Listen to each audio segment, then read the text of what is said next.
Hey, good evening, everybody. Thanks for joining us here tonight for sort of session one of a brand new campaign that we're doing called 20 Sides Against Lankhmar. This is a DCC RPG campaign that we're doing, and I use the word campaign because we've done a lot of one-shots, but the idea here is this is going to be, I think, a run of probably about 8 to 10 sessions is the plan here. And so we're just trying to take everything that Goodman Games has put out with the Lankhmar campaign setting box set and the Greatest Thieves of Lankhmar box set and all the other materials that they have put out. This one tonight specifically, we're going to be using some of the materials from the Land of the Eight Cities supplement, because we're not even starting our game in Lankhmar. We're using some of this stuff, starting things off across the sea north of Lankhmar. So thanks all for the cheers. I see a lot of folks out there hanging out with us. That's awesome. If this is your first time stopping in with us and hanging out with us here on 20 Sides Every Story, we would invite you to come and hang out in our Discord server. That's where you can come and chat with us about the game after the fact. You could talk to us about how we're liking Lankhmar, ask us questions about things we're doing. You might even be able to find a game to play in. We do run a community campaign that's a D&D 5th edition campaign that is, I don't know, it's sort of it's not exactly West March's style, but it's the kind of thing where you sign up for individual sessions, and week after week we've got a number of DMs that are creating games, creating content for that, and it's all based in Greyhawk and right in the very familiar locale of Hamlet. So if that's something that sounds interesting to you, you could pop in the Discord server and let us know you're looking for a game, and we'll point you in the direction to help make that happen. Yeah, so without further ado, I think we'll get started here with the session. Basically, the situation that we are going to open up onto is we are going to start our campaign in the city of Ulhrusp, which is one of the 8 cities from the Land of the 8 Cities. It is arguably probably one of the most developed of the cities. Probably one of the only of the 8 cities that has actual stone buildings versus the very rustic kind of wood cabins and such that are sort of iconic of the other of the locations. And it is a city that is ruled by a despot named the Mad Duke, Duke Lithquil. And so, hey, Jeff, thank you so much for the cheer. Appreciate that. Thanks for coming and hanging out here tonight. So our whole campaign starts with these 4 unfortunate souls that we have here who have one way or another ended up here in Lankhmar, or in Ulhrusp, in the dungeons of the Mad Duke, and are now fighting for his entertainment and his pleasure. So I think before we get started here, I'd like to get kind of a little bit of an introduction rundown on all the characters and everything like that. So and I'm gonna wag my finger at my dad here real quick. When you're shuffling around, would you mind maybe muting yourself? Sorry. That's okay. You just mute on Discord, like when you're not chatting, or we don't hear the background noise. But let's start. I just told him to mute, and maybe I'll have him start talking right away. So actually, can we have you introduce your character to us, Cliff? Well, since my character is kind of changed since I last, I'll go with the same name, Mickey, who is a thief. He's been on the streets since he was young, and he's had a hard life, and he's rather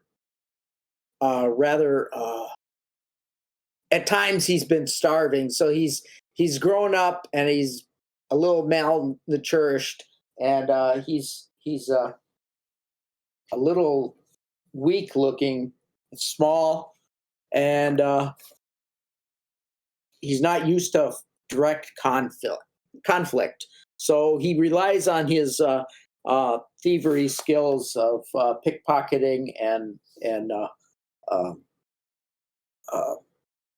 thievery, but is not used to any direct fighting. So he usually tries to avoid that. Awesome. So he was like kind of picked up on the streets at some point. Well, his mother was a prostitute in Lankhmar, and she used to leave him alone while she was servicing a client. And at one point, she never returned. So he had to start begging on his own, and eventually he was approached by the Guild of Thieves and told that he had to give a percentage of his take to them. And even though he had to do with less funds, he picked up some additional skills, and they taught him how to be a more proficient pickpocket and how to burglar houses and such. So he did learn from them, even though he had to share his money that he was able to obtain. And then how did he end up getting captured? He was on the street trying to pickpocket, and at some point he was just blacked out, and he must have been hit from behind, and he woke up in this dungeon waiting to go out to the arena. He probably thinks that somebody, a rival of his, sold him off, so that because he was moving up in the guild of thieves because of his skill. Sure. Okay. Yeah, that sounds great. So that is Mickey the Moocher. Next up, Dave, let's have you introduce us to Wes. Right. I'll be playing Wes Veers tonight. Wes grew up in Lankhmar. He hasn't ever ventured anywhere else. He's stayed there. It's a very dangerous city, and growing up there has hardened him emotionally. So Wes is a little bit more ruthless. He doesn't give his victims a second chance. He doesn't sway, but yet his mom had told him to make sure that he understands his priorities and that he still has a kind heart to those less fortunate. So he tries to prey on mostly like the different guilds that are stronger, that play against each other, and if he can, and try to keep his head low, make sure there's no witnesses or things like that. He's still a thief, but he's not much into stealing. He's just more of a hardened man. And as far as how he ended up in the current situation, he has some important parentage. Although I don't know, does the character know anything about that? Not yet. So Okay. did you want me to talk about that or not? You could wait on it. Okay. It'll probably come up. So Yeah. cool. But as far as he knows, he was just abducted. Is that how it went, or how did it go down? Yeah, a gentleman. Word on the street was that this Geronimus was looking for him, that had some work for him, and he was a little bit hesitant with it and uh, didn't really trust him, but he ended up finding him, and he thinks that's who betrayed him, and he went unconscious and was knocked out, and looks like he's been taken to the eight cities to the Gladiator, the Mad Duke's arena. So not too happy about it. All right. That sounds good. Next we will go over here to Gabe, who is playing. Is it Alef? Yeah, it's Alef. Alef is a young man in his mid-20s, a little bit, not particularly big, either in stature or in bulkness. He's got short black hair and a neatly cropped black beard. He has very different features. He's hailing from the Eastern lands, from Horborixen, and so he looks a little bit different than the standard out-of-the-mill person from Lankhmar, even though it's probably a metropolis and you can see people from the Eastern land as well. But that's what it's about him. He's got that permanent look of, hey, I'm thinking 300 different things, none of which pertains to the matter at hand kind of guy. And let's just say that, he thinks he's very smart, but he does not have experience at all. And he moved in Lankhmar after he did some bad stuff in Orborixen, and guess what? He did it again. He asked for a big loan for a loan shark known as the Vermilion Viper, and then after he got his money, went basically betting it up, lost it all, went back to the Vermilion Viper and say, hey, look, I don't have any money. I can sell you this secondhand weed that I'm growing in my apartment, which he didn't particularly like. So we got him roughed up and shipped out and sold into slavery. And that's how he came into this horrible place where he thinks he's going to die imminently. So A cautionary tale. Don't sell drugs. Don't get into drug dealing. Awesome. So then, last but not least, we will go over to Chris to introduce us to Ruclef. Hello, my name is Chris. I'll be playing Ruclef Flen. He is, well, he's originally from the Eight Cities area. I guess we'll say Ul Horasp. Might as well make him a local, because that's, I think, when I made up my background, I typed the name wrong because I didn't know what it was. But he's kind of just large and oafish. He had kind of done a couple stints in some work yards when he was younger, because he kind of was somewhat.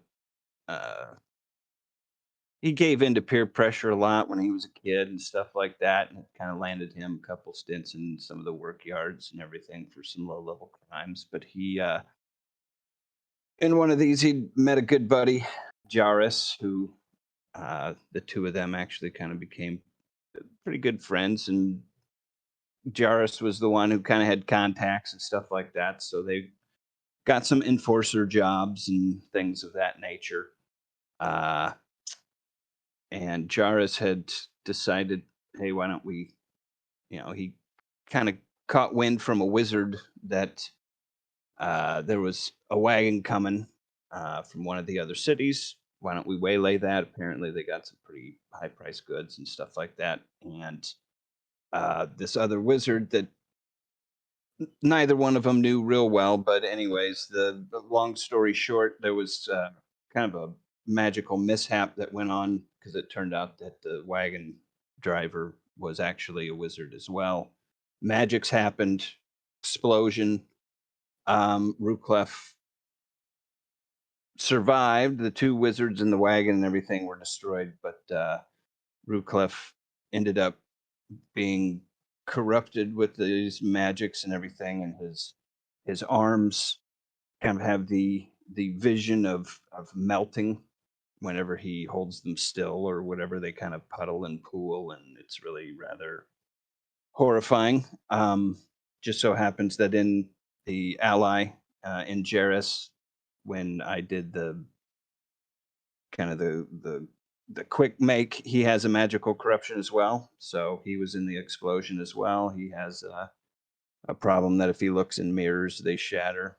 But anyways, after that job, they laid low a little bit, and pretty much they decided that they'd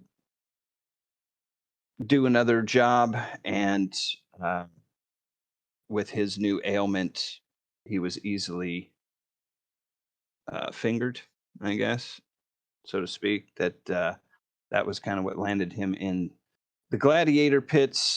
And Jarrus is somewhere out there feeling somewhat responsible for his predicament. So at this point, he with this ailment, he has kind of this horrible itching sensation and everything. So he really kind of, after that, he kind of turned to alcohol and drugs and stuff to kind of ease that and everything. So he often drinks, and he may not be too disappointed if he meets his fantastical end here in the Gladiator pits. But Well, also that fortunate is where he's- your cellmate is Alef, maybe. That's right. Sure, absolutely.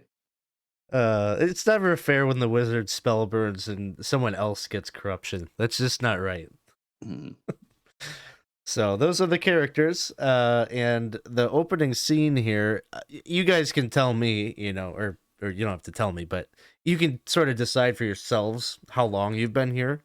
Maybe you've been fighting for weeks. Maybe this is your first fight. One way or another, it doesn't really matter. What matters is you're still alive in this moment as you were being walked out into the Mad Duke's arena. And the Mad Duke's arena is it's not a coliseum or a fighting pit that's open to the public. It is, everything about it is really for the Duke's personal pleasure. He enjoys seeing brutality, he enjoys violence.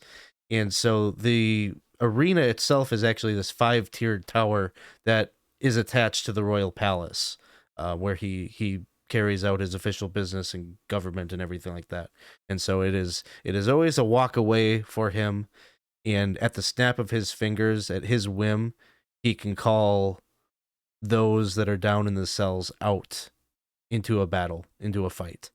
And so it is set up that there could be onlookers. There's plenty of seating amongst the 5 tiers of this tower. Can you all see the map as it is in Foundry? You can't see it? Okay. It might be... You'll just have to let me know here as I'm sharing things if I haven't set it up. Hopefully that would... There we go. Open that is. up so you can kind of get a sense of what I'm talking about here. But here he might invite some of foreign dignitaries that might come to see him, other nobility or merchants from across either the land of the 8 cities or even Lankhmar itself that have come to see him. Often have an appetite for such cruelty themselves, and will delight in joining him as he takes in some fights. And so today is such a day where he is perhaps having a party of some kind, because the stands are full of onlookers as you are being ushered out onto the battlefield with, as you look around, not battle-hardened warriors. Many of them look like...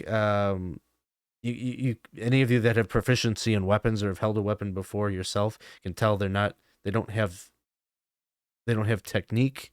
They aren't trained in these weapons, and many of them just have that look of fear in their eyes. But the one thing that keeps them fighting isn't to please the Duke, but knowing that if he is unhappy with what is happening, if he is bored, with the snap of his fingers, he will make it entertaining for himself. And there might be wild beasts that they have caught from the woods, from the forest, bears, tigers, wolves, or it might be something worse. It is not unheard of that there could be some kind of monstrosity that someone trying to earn favor with the Duke has brought for him as a gift. And so, best to fight with amongst those that you know, and not end up having to deal with whatever it is that might lie in the quarters opposite the cell pens where you all stay. And so as we open things up, there is a roaring crowd that is chanting for blood, and you are all being escorted out. There's maybe about 8, we'll say 8 others, so 12 of you in total, that are scattered amongst the grounds here at the base level of the arena. And all around you, you can see that they have constructed the base level.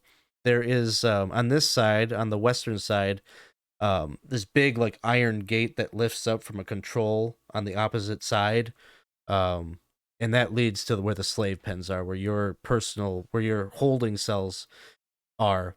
And as it so happens, the 4 of you are cellmates. So whether you've only been there for one night or many nights, like, you are familiar at least with the other player characters here. On the opposite side here is another similar iron gate, but that one goes to the beast pens, and so that's where like the wild beasts, the monstrosities, all of that would be penned up and cared for there. And then all around on these walls down here on the base level are these wooden spikes, these wooden logs that have been whittled down into sharp, pointy bits. That occasionally you'll see a gladiator or a warrior throw another up on those and use the terrain as a weapon itself. And so, I guess as we begin here, all of you don't have any like starting equipment or anything. All you have is but one thing that was quickly handed to you by the gate attendant as you headed out into the arena. And so each of you can roll me a d8 to determine what that is. And Potato Lion, thank you for the cheer. The Mad Duke demands entertainment. Absolutely. And so we'll start right across here. Mickey, what did you roll? I rolled a 6. So you were handed a spear as you head out into the arena. That's a D8 for damage. And how about Wes? A 7. 7. You were handed a dagger. Oh. Very dangerous in your hands. How about Alef? 8. 8. You were handed a mace.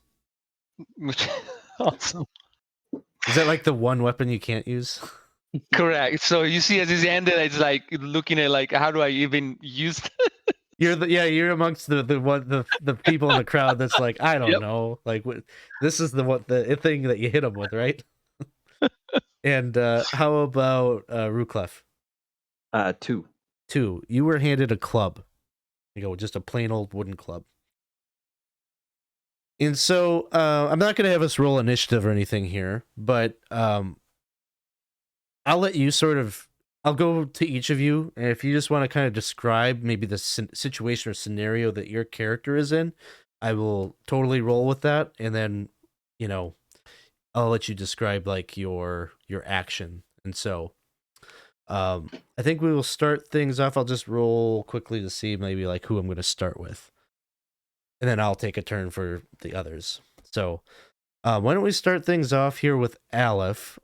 Describe to me a scene that is happening here in like the first 30 seconds, 60 seconds of this fight. As there's just, I think most of the fighters here are fairly trepidatious about making the first move or being too bloodthirsty because it's totally a battle royale kind of thing. And so if one person maybe starts to show, that they're really skilled too quickly, everyone's got kind of that fear that they're going to come on too strongly, be piled on or whatever by the others. And so that's sort of just like the general feel as the crowd is chanting, demanding blood. What is happening with Alef? Alef is absent-minded, so he's looking around, looking at the crowd, and getting totally distracted by it. So he's just gonna remain paralyzed like that, looking up with the mace basically dangling from his hand innocuously and just doing nothing. Give me a personality roll as you do that. I rolled a 20. Now, you might be kind of absent-minded and you might not know a lot about your foreigner, right? Like, you've been brought here. You're not probably super familiar with Ulhrusp, is my guess. But you know enough to know who the Duke is, and it's very obvious. There are enough signs, enough people attending to him that you can know who the most important person in the room is. And so way up on the 5th level of this tower, you can see him standing in a big, the biggest chair, the gaudiest chair. It's gilded, and it's raised up on a platform. Everybody is a solid foot, below him, to his left and to his right.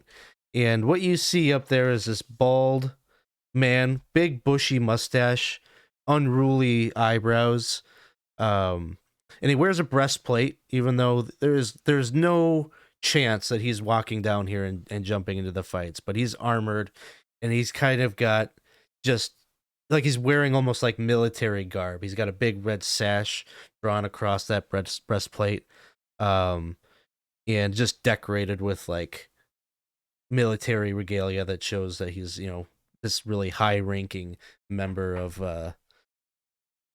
his army. And so you notice that there's another man currently, as you're looking up there. There's a man that's kind of whispering into his ear. Kind of a very almost sickly-looking man with like kind of slick black hair that's pulled back into a ponytail, and he's dressed very I think maybe we'll give this to you. He's wearing finery of the highest quality that suggests he dresses as your stereotypical view of what a Lankhmar noble would look like. So there's somebody, you're just noticing that they're kind of having a conversation. It looks like he's whispering. It almost looks like he's intentionally whispering into his ear so that there's no one that's eavesdropping can hear what they're talking about.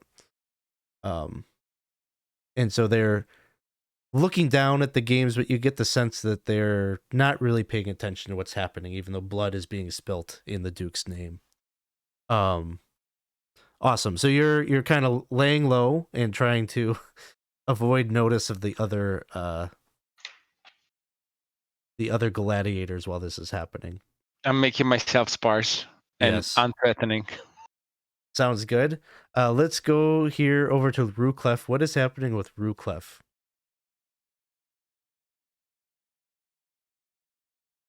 Sorry, I was muted there. Just to be clear, what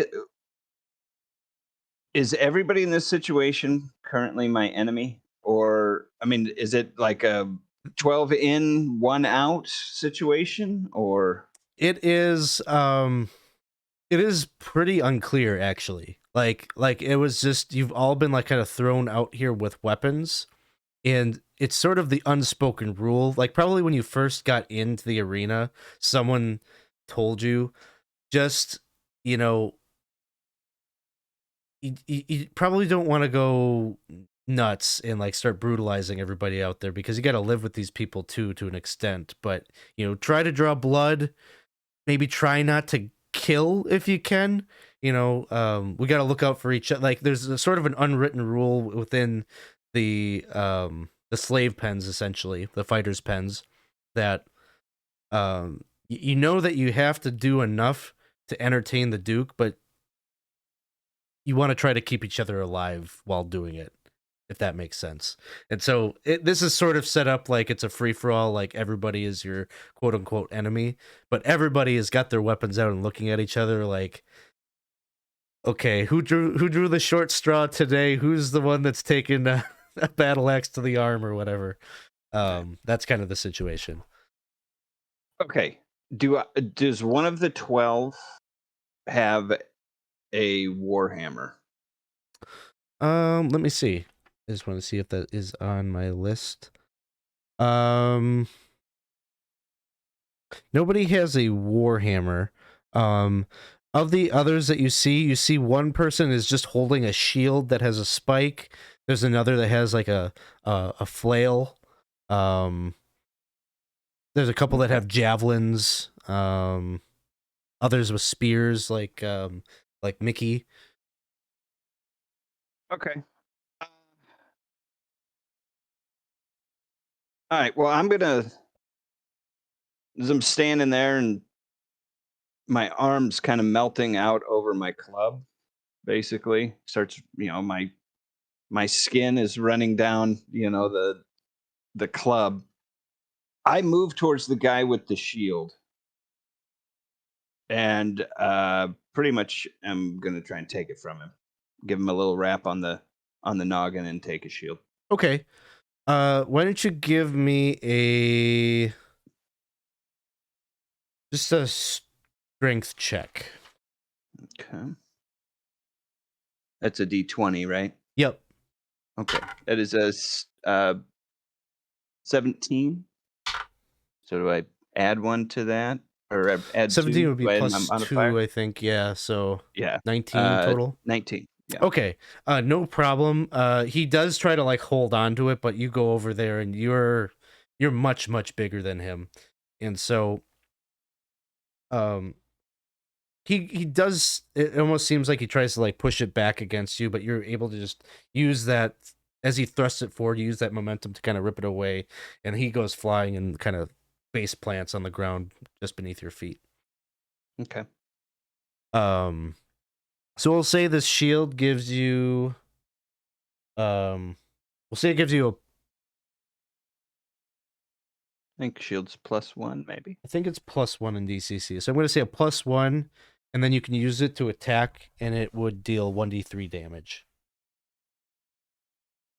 Okay. Awesome. So you've got that. Let's go over here to Mickey. What's going on with Mickey in the midst of all of this?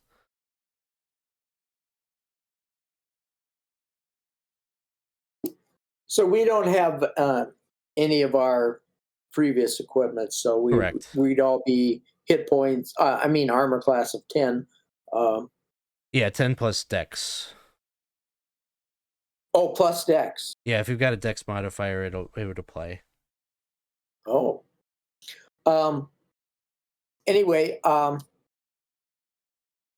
Mickey doesn't really want to engage. This is his first time out there, and he's looking around and trying to figure out how can he get out of this. And he's come up with he's going to try and seek out a situation where he is taken out of the battle right away. So he looks around and he sees someone. He yells a charge. He doesn't want to draw attention to himself. He doesn't want to become the main focus in the battle. So he wants to leave the attention to others. So he charges his nearest opponent and with his spear drawn, and with his amount of agility, he pretends to trip and flip over and fall on the ground as if he was completely knocked out, and he lies there, Okay. motionless. Let's call this a personality check.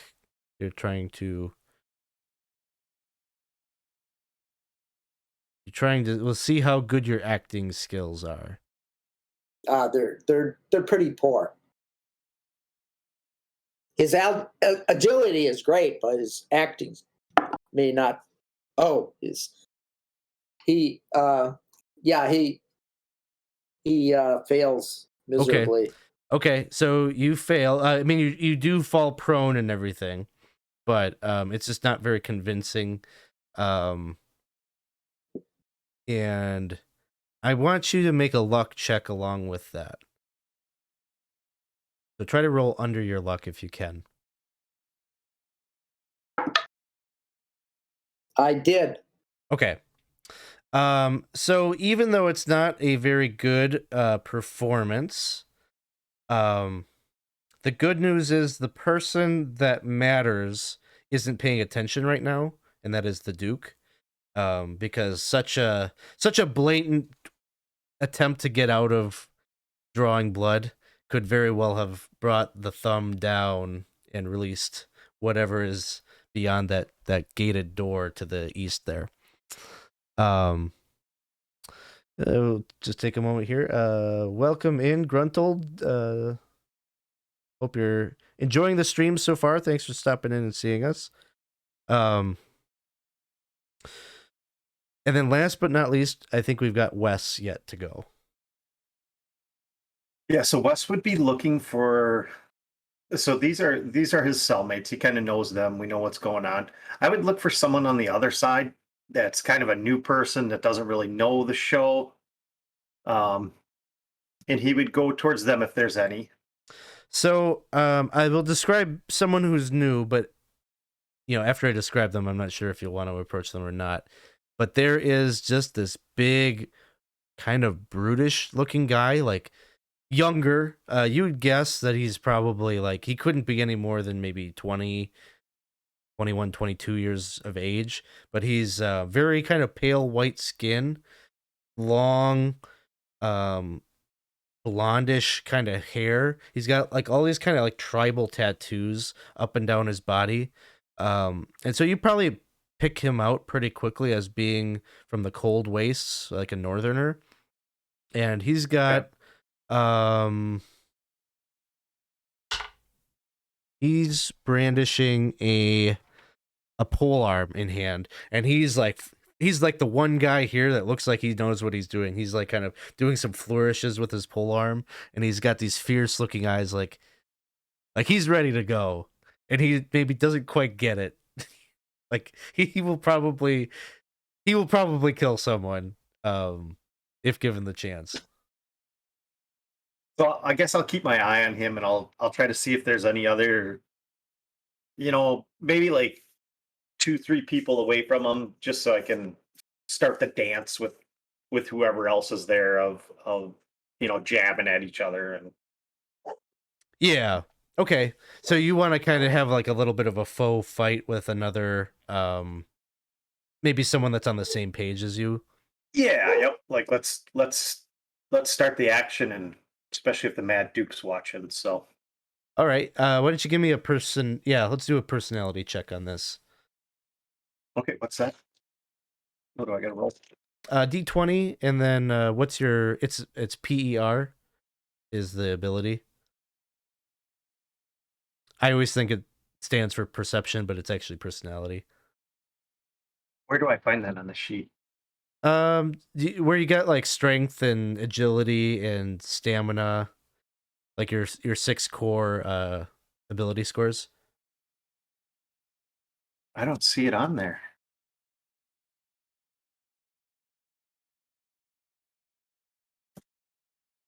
Well, here, we'll roll. I got a 17 on the die. Okay, so you're gonna, even if you had like negative modifiers, you'll pass on this. But yeah, so you begin kind of having a little bit of a fencing, using your dagger to block and such. It should be like on the left. It is. I see it now. I got a 0 modifier. Okay.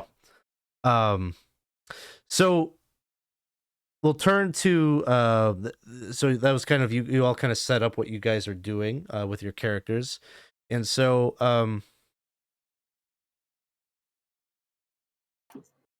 I think the one thing is that someone does come over to where Mickey is at. Someone who is holding a spear in hand, sees you on the ground and decides that this is his moment to maybe stick you with the pointy end. And so he's going to get a little bonus on here because you are currently prone. But again, this is maybe another younger-ish looking person, maybe another Lankhmar, comes over to you with a spear and tries to bring it down on you, but you notice it in time that you are able to roll out of the way, Mickey. And so he just sinks it down and it kind of clanks against the stone tiles on the floor. The rest of you, no one bothers you, Alef, as you are absent-mindedly looking up. Wes, you're dueling, and it doesn't seem like anybody is getting involved with that. And then Ruclef,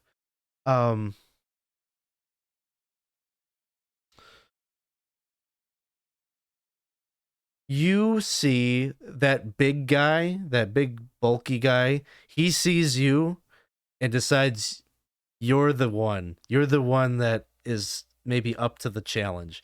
And so he comes over and he lets out a roar. There's no subtlety here. He lets you know that he's there, and he comes charging over with that pole arm, and he's gonna try to take a swing at you.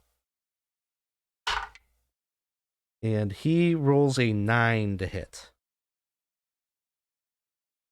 And I imagine that misses. I think you might be muted, but Sorry, my daughter had gotten home not too long ago and she was talking. Yes, 9 misses. so you kind of sidestep out of the way just right as he brings the pole arm down.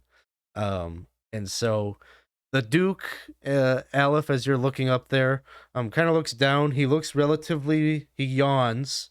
He kind of shoos away the guy that was whispering in his ear, and now he's paying attention to the fight. And he doesn't look that interested. What are you up to, Alef? Alef will look around. He will definitely notice the huge barbarian fighting Ruclef.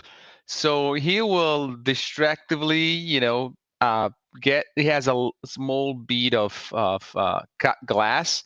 He's gonna put it in front of his eyes and then points toward the pole arm and cast a spell. All right. First spell of the game. And so what is the spell? It's a manned tier, and it's gonna be a tear. I'm trying to basically break that Oh, okay. pole arm. So the first question always, so that was his stipulation. So in Lankhmar, just to explain to the chat here, we don't have mercurial magic, but we do have spell stipulations. And so this particular spell for Alef is the what is it, broken piece of a prism? Correct. That I Awesome. have to bring to my head, to my forehead. So is there any spell burn that you wish to do on this? Yes. Okay. What are you burning? Well, I can burn luck, right? For spell burn, it would be strength, agility, or stamina. Oh, okay. Strength, and so agility, stamina. that you have to do before the roll, but you can always burn luck after the roll. So you could use luck on the check, but you could use it after you've rolled. I will burn 1 point of strength because I'm already weak. So who cares? Sounds good. So And then additional +1 on the roll. Okay, so I'm rolling a d20 +1, so +2, and I roll a shitty 2, so nothing happened. It's a big flop. Okay. Let me see. 2, 1, 2. Lost failure, but it doesn't say anything bad. Yeah, it's not so bad that you have to roll for misfire or corruption, but you just lose the spell for the day. Yeah. So it doesn't quite fire off. So then we will turn, let's see, Ruclef, you're the one that is most immediately being threatened by this northern berserker. He kind of compliments you as he's bringing up his pole arm. He's like, "You got good reflexes." Let's see how yours are. Uh-huh. And I am going to attempt to use the club to smack his hands and perhaps disarm him. Okay. Using a what do they call it? The mighty, Mighty deeds or Deeds. whatever. Okay, so it's a D20, a D3, right? Yep. And then damage die. Yes. All right. Ooh.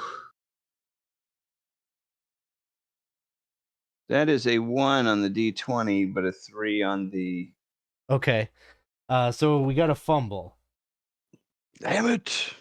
Do you have written down what your fumble die is? Fumble die. Where would that be? It should be That's crit based on range. your armor, so it should just be a D4 right now. So you want to roll a D4. It's a 2. And do you have a luck modifier? Luck modifier. Yes, I think I have a +1. Okay, so then it'll be a -1 Okay. on the fumble, which means your incompetent blow makes you the laughingstock of the party, but otherwise causes no damage. So it's just a miss. Okay. So Hey, they want to be entertained. If they're laughing at me, they're entertained, right? in the as you kind of this clumsy strike forward with the, was it the shield that you were attacking with? It was the club. Or the club. Okay. So you go to try to take a swing, and the barbarian just says, "Oh, you looked like you were made of tough stuff, but I'm not sure. Maybe Koss has cursed me with a inept opponent. Don't think I'm going to go light on you. I see what you're doing, playing mind games." We'll go next here to Mickey. So Mickey, you've got someone that has decided that there's some easy prey laying on the ground, and so he is trying to attack you. Kind of younger looking Lankhmar. Okay, I'm going to roll and do a little flip up onto my feet. And am I that close to him, or do I have the opportunity? I'm going to run away from him. Okay, you want to run away, you want to flee. Yeah, I'm going to try and find another pair of combatants that are fully engaged and try to get behind them in between any other potential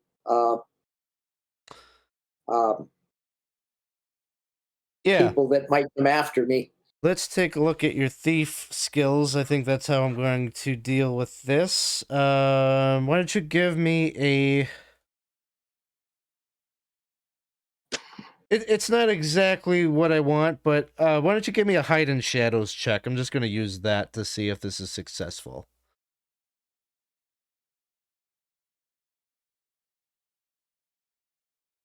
Ooh. Okay. According to my stats, that would be a 23. Okay. So you managed to pull off this deception and get yourself in a position where it would be... There's at least a barrier. Like, he would have to really go out of his way to continue pursuing you without putting himself into the fray of another fight. So, for the time being, you are safe.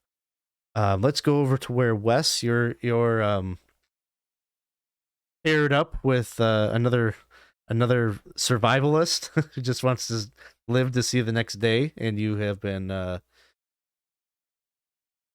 probably at this point, maybe you're kind of getting in a pattern a little bit where it's starting to get a little repetitive, and so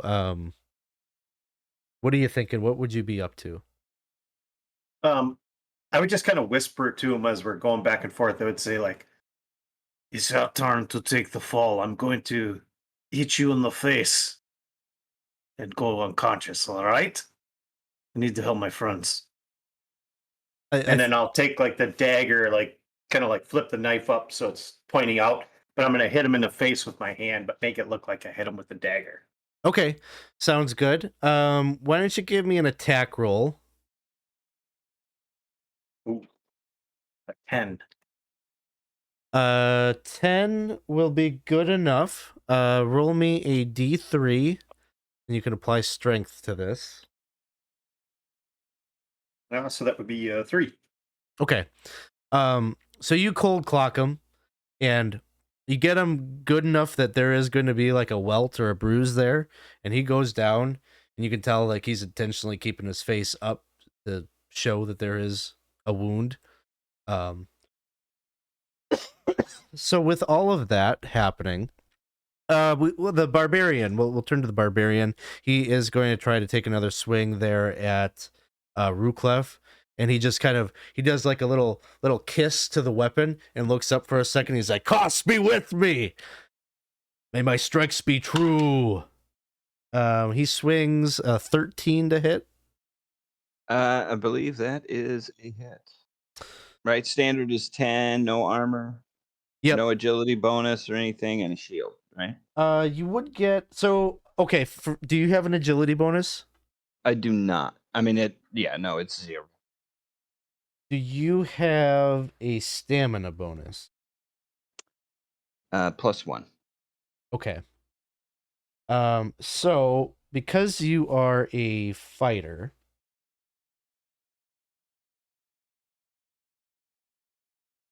it is or maybe I'm crossing my lanes here. If you had an agility bonus, you'd get double the bonus. That's what it is. Okay. Yeah, so it'd just be AC 10 plus the 1 from the shield. Okay. So sounds like he gets a hit here. It's gonna be 1d8 plus 2 damage. So he ends up doing 10 points of damage. Ooh. And so he strikes you with that pole arm. And he hits you in the head and then brings like kind of the blade down. And so there's a big gash in your shoulder blade. And then he like immediately goes to celebrate and raises his like pole arm in the sky, and he goes, "Ha ha! For the cold wastes!" And he's cheering, like people are cheering for this guy, and he's just doing like kind of an early celebration. You see the Duke stands up, and he brings out his thumb and brings it down, and the barbarian is looking up, and he's like, "No, no!" But I did good. And you can hear the grinding of that iron gate, and it's raising. Click, click, click, click, click, click, click, click, click, click. And you can hear snarls coming from that direction. And you see 2 big brown bears lumbering out. And they look like they haven't eaten probably in a few days, that there's been some intentional starving of these beasts, and so they lumber out onto the arena floor. And so we'll just keep going kind of around. I'll let you guys take a full turn yourselves before they act. So you can see the demeanor of all of the gladiators. They all turn like suddenly, like all this whole ruse, this whole little charade that you've been doing, it's all done. It's you versus the bears now. So instantly you're bonded by that. And so we will turn it over to you, Gabe. What is Alef up to when he sees this happening? Honestly, he's moving as far away as possible from the bears. It's like, no, not gonna happen. All right. That sounds good. So trying to keep a safe distance. We will move over to Ruclef, who like the barbarian next to you is like, shit, they could have done that like a moment earlier. I'm sorry about that. He like helps you up. As he helps me up, I'm going to say, I owe you one. And move to engage the bears with him. I say, let's do this. I think we're probably about the only ones that are going to keep everybody alive. And he nods in agreement as he charges in, following you.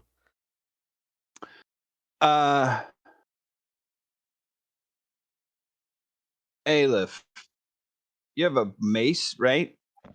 Yep. Can you use a club? Can I use a club? Honestly, I You want to cannot swap use it. weapons? No, a club is not in my list of things I know how to use anyway, so don't worry. All right, very good. All right, and then I just basically prepare to meet the lumbering, emaciated bears. So. Okay. If you want, you could get up and be able to take a swing. Sure.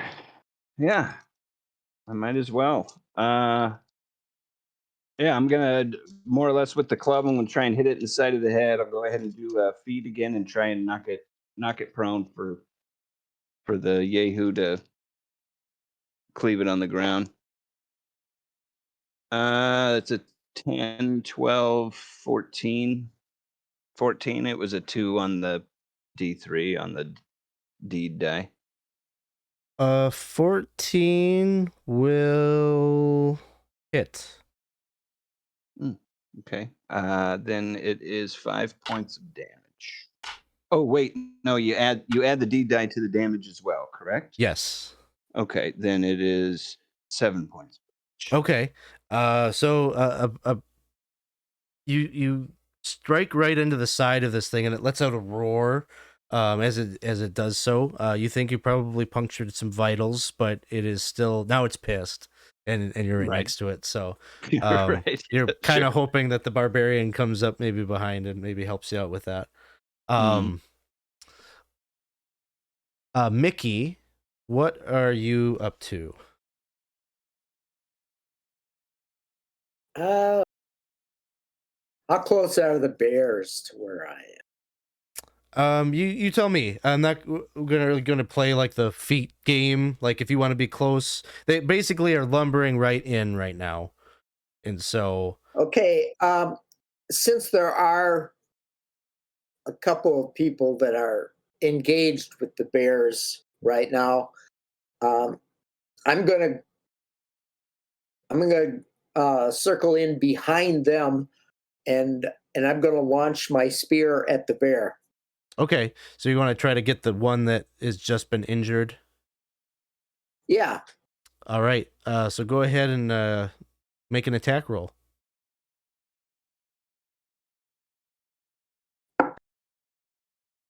Oh crap! It's only a 10. Okay. So a 10 will just kind of strikes awkwardly and doesn't quite like pierce the flesh of the bear. And just kind of gets knocked out of the way as it sails towards it. Let's go over to Wes. Right. Yeah, he would kind of try to do the same thing that Mickey's doing as kind of like in a running fashion and I want to try to slice like their back tendon to try to take one of its legs out. Okay. And I don't know if you'd let me try to do a backstab on this or not. So. Yeah, you can take the bonus for backstab on this. Okay. 12 plus 4, so a 16 to hit. That'll hit. Okay. And then what do I add for the damage modifier on that then? So, it ends up being a crit because of the backstab. Yep. So I rolled a 1d10. Dagger might have an alternate damage. Yep. It does. It's 1d4 or 1d10 with a backstab. Okay. So you get that additional die for the damage, and then it's strength based. Oh, so I roll a 1d4 plus the 1d10? Or just the 1d10, right? Just the 1d10. Okay, So it replaces the 1d4, yeah. right. 7 points of damage then. Okay, 7 points, and then you get to treat this as a crit as well. So you get to roll on the crit table for the. Okay, and then mine's number 2. Crit table 2. And it's just a d20, right? Or no, mine's a d24, I think.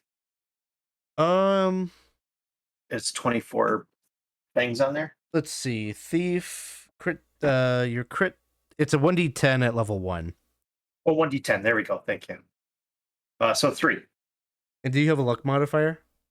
I have nothing. Okay, so a 3 is a clean strike to the back and inflicts an additional 2d6 damage. Okay. Fine. Sheesh. So 2 and 2. So 4 more. So 7. So 11 points total. So this is a killing blow, so I'll let you describe how the backstab on the bear goes.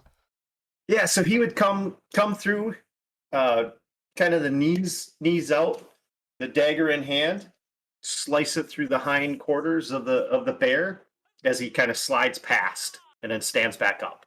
Awesome.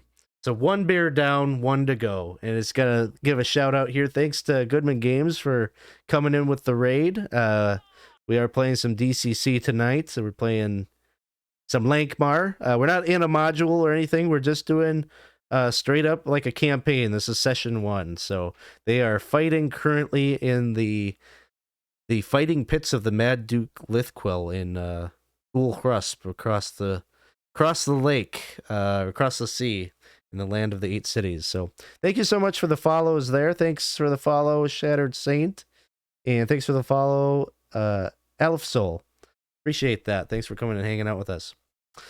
So the bear that is remaining is lumbering forward. I think is going to maybe take notice of.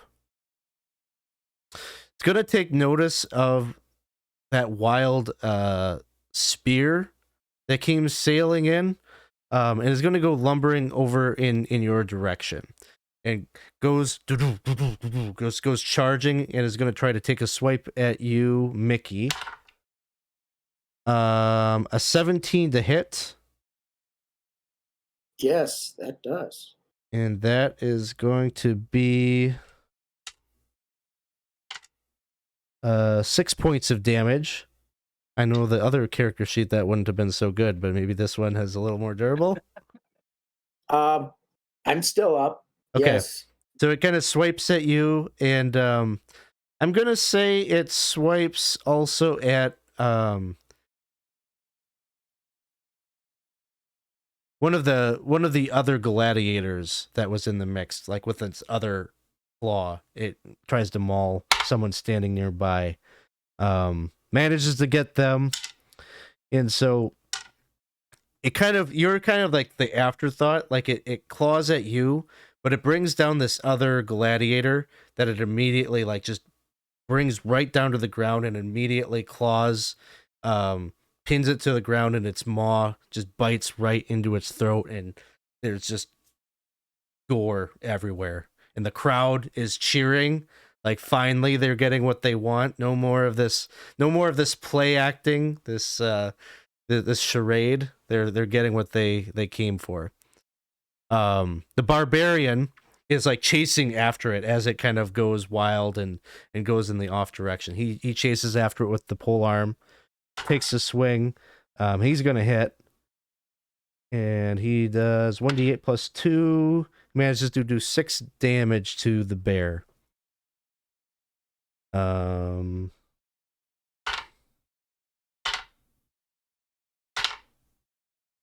it is still up. So we go now over to Alef. What are you up to? Alef will basically cheer the party from the back, say, "Come on, guys, you can do this!" And he's doing that. He's like rolling his mace, like he pretending to know what he's doing, but has no idea. And while doing this, just looking around for any details on this arena or bystanders that could be useful at some point if we're trying to escape. if he notices anything at all that would be worth keeping into account. Give me a personality check. 13.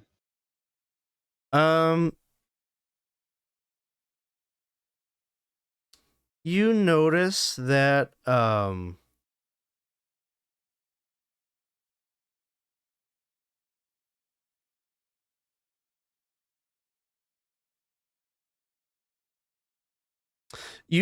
there is some. So you see an individual who maybe has kind of a patchy beard, a little bit graying. Doesn't look the part of a noble, but is maybe with a group of people that just all sort of look like loners, like they're not a part of a collective group. They're just maybe sitting in the, I don't know, the common box there. And you notice that he drops something into the arena. Looks like an object, like intentionally drops something, and it looks like maybe it's like a rock with like maybe a bit of parchment around it, like tied up around it, and it just drops off to the side here. Okay. And you could easily go over there and pick that up for later. Yeah, if I can do that, I'll do it now or next round. Up to you. Yeah. You'll definitely be able to do that here at some point before the end of this situation. We'll go over to Ruclef. All right, I will do the same thing to this one that I tried the other one. I'm gonna just aim for its head, attempt to knock it down, basically. That is a 3 on the die, and let's see, 13. 13 won't quite be enough for damage. So you kind of like strike at it, but its hide is quite thick. Its coat is quite thick, and it kind of buffets the attack. Let's go over here to Mickey. Mickey is trying to make his way to his thrown spear, and he's mumbling to himself at the same time. Why did he come after me? I didn't even throw a spear at him. So he grabs his spear off the ground, and is he able to make another attack, or would that be it then for him? I'm gonna say with that, I'm gonna say that's your action to go and retrieve that. All right, so he's. But you can put distance between yourself. You run over to where the spear is, which is some distance away, kind of, a safer place than your current situation, right next to the attacking bear. And then we've got Wes. Yeah, Wes is probably in a little bit of a self-preservation mode yet, so I don't think he's going to face off with the bear. So he'll probably kind of circle around again, watching the crowd, or watching the other gladiators to see what they're doing. Is anyone else? They have like any different motives? Like they're gonna. Does it look like anyone's gonna try to take a surprise attack against any of my colleagues at all? It doesn't look like that. It looks like more or less most of them, other than the barbarian fellow, are kind of backing away. They're very hesitant to get involved with the bear. But as they're backing up, you notice that some of them are turning around, and they hear that the gate back here is opening. And so some of them are turning backwards and kind of like questioning what is happening, or why the gate would be opening right now in the midst of an active combat. Is there any chance that would Wes know? Could he slice at that bear and then get out of there, like towards its guts or something, or when I take my attack, I'm just stuck right there, right? Yeah, there's no divided movement. So if you move up, you'd be there for Yeah. that turn. I think if he sees that going on, if you'd let him take an attack again, yeah, he'll kind of just get in low and stab the dagger into that bear's gut. Try to. Okay, that sounds good. I think on this one it'll be more difficult to get the backstab, just given the current Oh, yeah. situation. But I didn't think I could get backstab off on him. I think too much awareness, but that's a natural one. ooh, okay. So we're going to the fumble. So you can roll a d4. A 3. And do you have a luck modifier? 0. 3. Your weapon comes loose in your hand. You quickly try to grab it, but your grip is disrupted. You'll take a -2 penalty on your next attack roll. Okay. The bear then,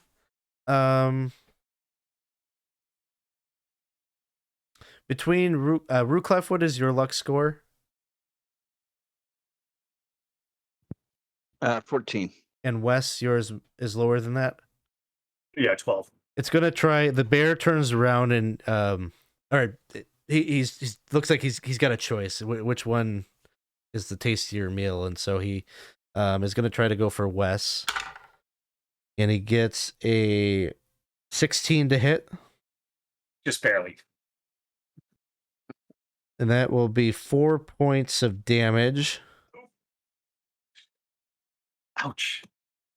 And he's got that was with, he kind of bites at you, and then he's bringing the claw down, like trying to hit you from behind and bringing you close.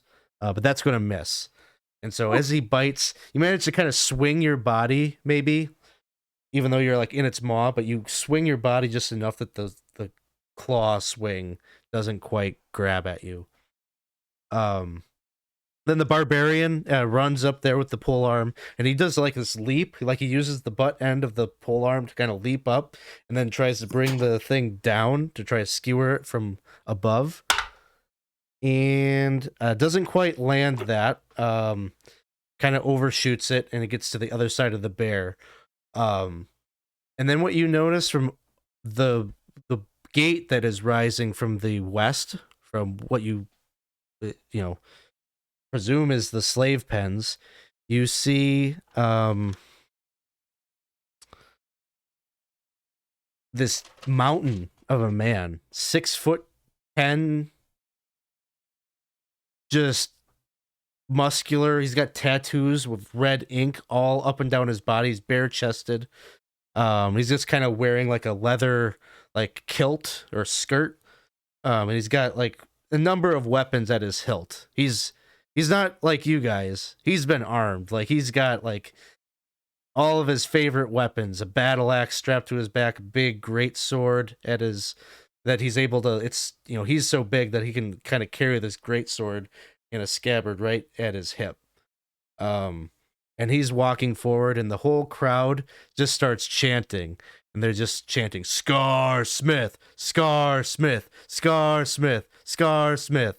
And he comes out, and you watch him pull out his greatsword, and he just lops the head off of one of the other gladiators that was in the pits with you. You see the Duke just stands, and he starts clapping for the first time, showing a little bit of like enjoyment of what is happening.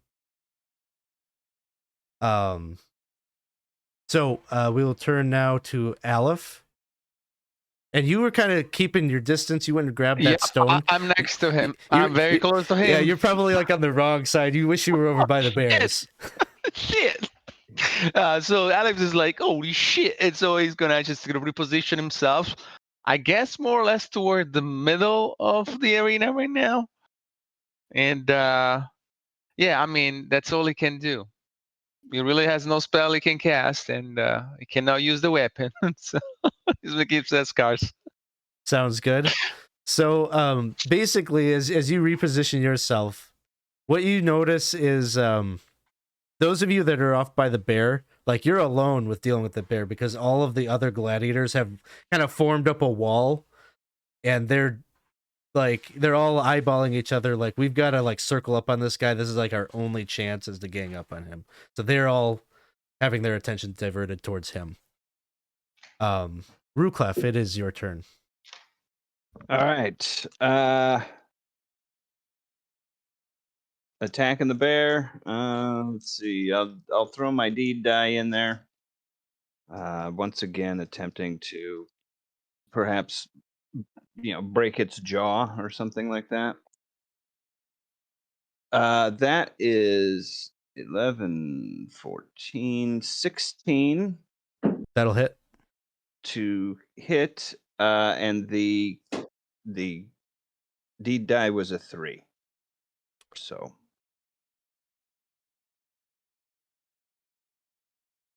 Yeah, 16 to hit, and then that would be 9 points of damage.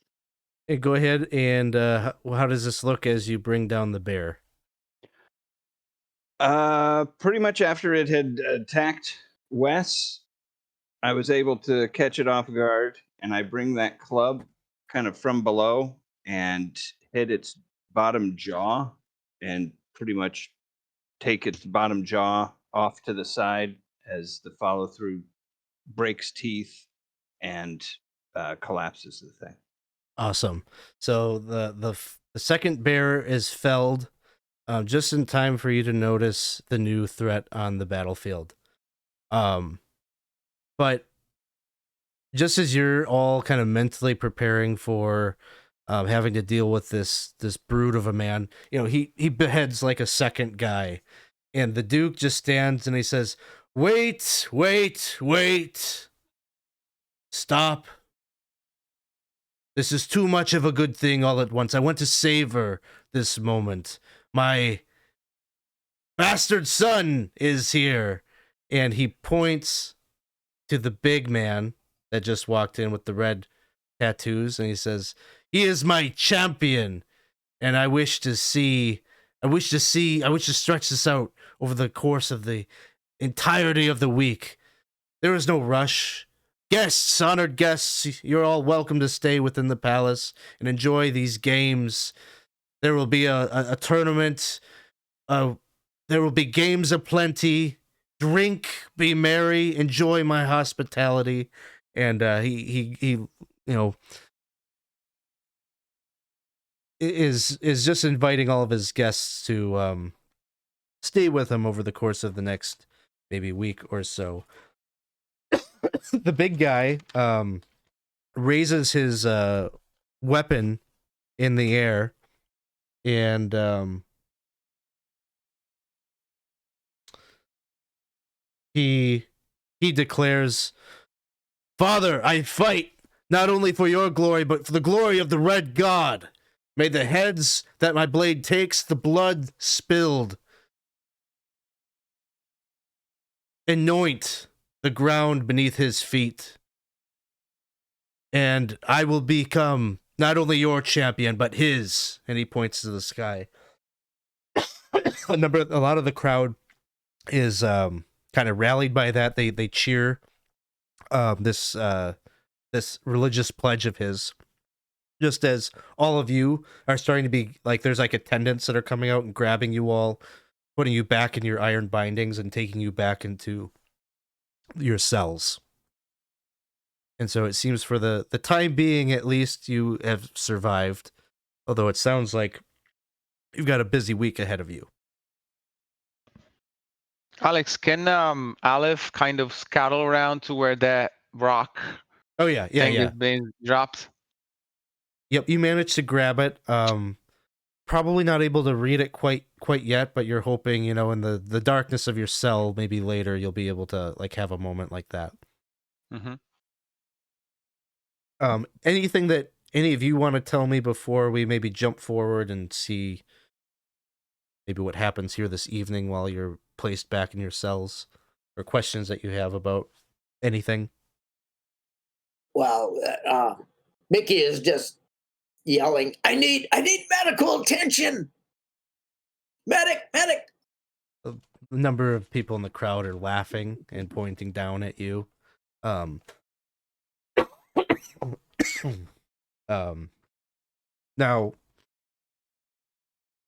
you of course are going to have to take care of yourself in this regard.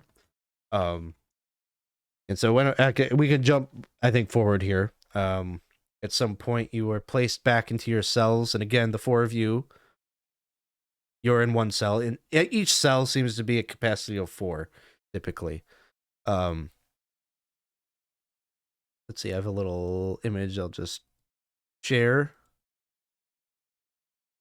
of kind of what you could expect to be your cells. Just an iron, pretty basic iron door. And there's a number of them that they all kind of look out into this kind of central courtyard where there would be typically a guard there with a hound waiting. Once a day, someone will come around, pass out some bowls with a very meager kind of watery soup, and maybe some moldy bread that they'll pass to you, some dirty water that they will give you. This is wretched conditions that you are living in. But you all are thrown back into your cell, and of course, just from the game mechanics, someone will. All of the gladiators try their best to look after one another, and so they kind of show you how to sew up your wounds there, Mickey. And so out of combat, just going back to those rules that we talked about in session 1, you can do some what is essentially kind of like the DCC version of a short rest, I suppose. I believe it is, let me just look it up here real quick again, but I believe it is earn a point of luck, and then you can roll your hit class, your class hit die plus your stamina bonus plus your level and regain that many hit points. What is that? Class hit die? Plus stamina plus your level. And what do you gain naturally? Naturally, you would you could get 1d3 hit points from like 24 hours of like true rest. That you probably can't really get here in the cells. Okay. But if you were in, staying at an inn or something, your home base, you'd be able to get that. I would burn a point of luck then, and then go ahead and roll that. Yeah, go ahead. That was- Go ahead and handle that real quick here. What is the class hit die for a thief? 1d6. Before, I'd be wrong. Thief is 1d6, isn't it? I just looked it up. And if you look it up, it's a D6. My fault. You're not a wizard. Gabe. Yeah, I too will burn a point of luck. D12 for a fighter, right? I think that's Yeah. right. It is a D6, my mistake. Hey, Wasabi Burger, thanks for stopping by. Hey, thank you.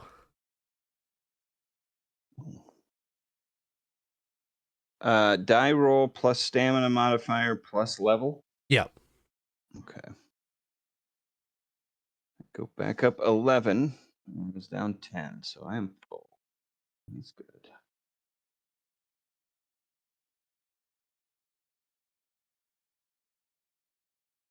Yeah, Wes would try to help Ruclef and Mickey, help them with their wounds and do what he can. And It's greatly appreciated. I gotta pick out my time. I don't want that. I gotta kick that kid in the pills before he gets killed by the other guy. yeah, He was a ringer. It was unfair. He had too many weapons. Life ain't fair. Oh, don't I know it? Oh, I was about to forget. During the fight, someone threw down something. I haven't had time to look at it until now. And, They're uh, always throwing things at me. no, that's not a tomato. So Alef is gonna look at it for the first time. Sure. And it is, to your surprise, maybe addressed to Ruclef, Oh, and so I'll read that and give it to him. That's for you, Ruclef. it is essentially it is a letter from your friend, what was it, Jairus, Jairus, Jarris. yeah, Jairus. It starts out with him maybe addressing his guilt that the job that he basically took you along on went sideways, and he really prides himself on being able to take care of his friends, take care of his people, and so he's going to make this right. He tells you that he can get you out, but it's going to take time, and so he just needs you to survive. And he tells you to be vigilant about searching your cell. At some point, the answer to your freedom. He's not specific. You get the sense, reading this, like he doesn't know exactly how the puzzle pieces are going to come together, but he asks you to continue to search your cell night after night for something that might be able to get you out of the cell. And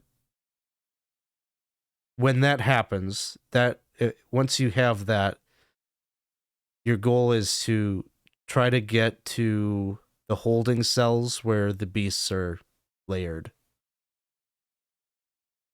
Find where their feed is kept, and there will be some empty barrels and crates. He says you'll know the ones, but you're to get yourself into them and wait. But he doesn't know how many days it'll take. But he says as soon as there's a key or a lockpick or something in your cell, that's the signal that it's time to go.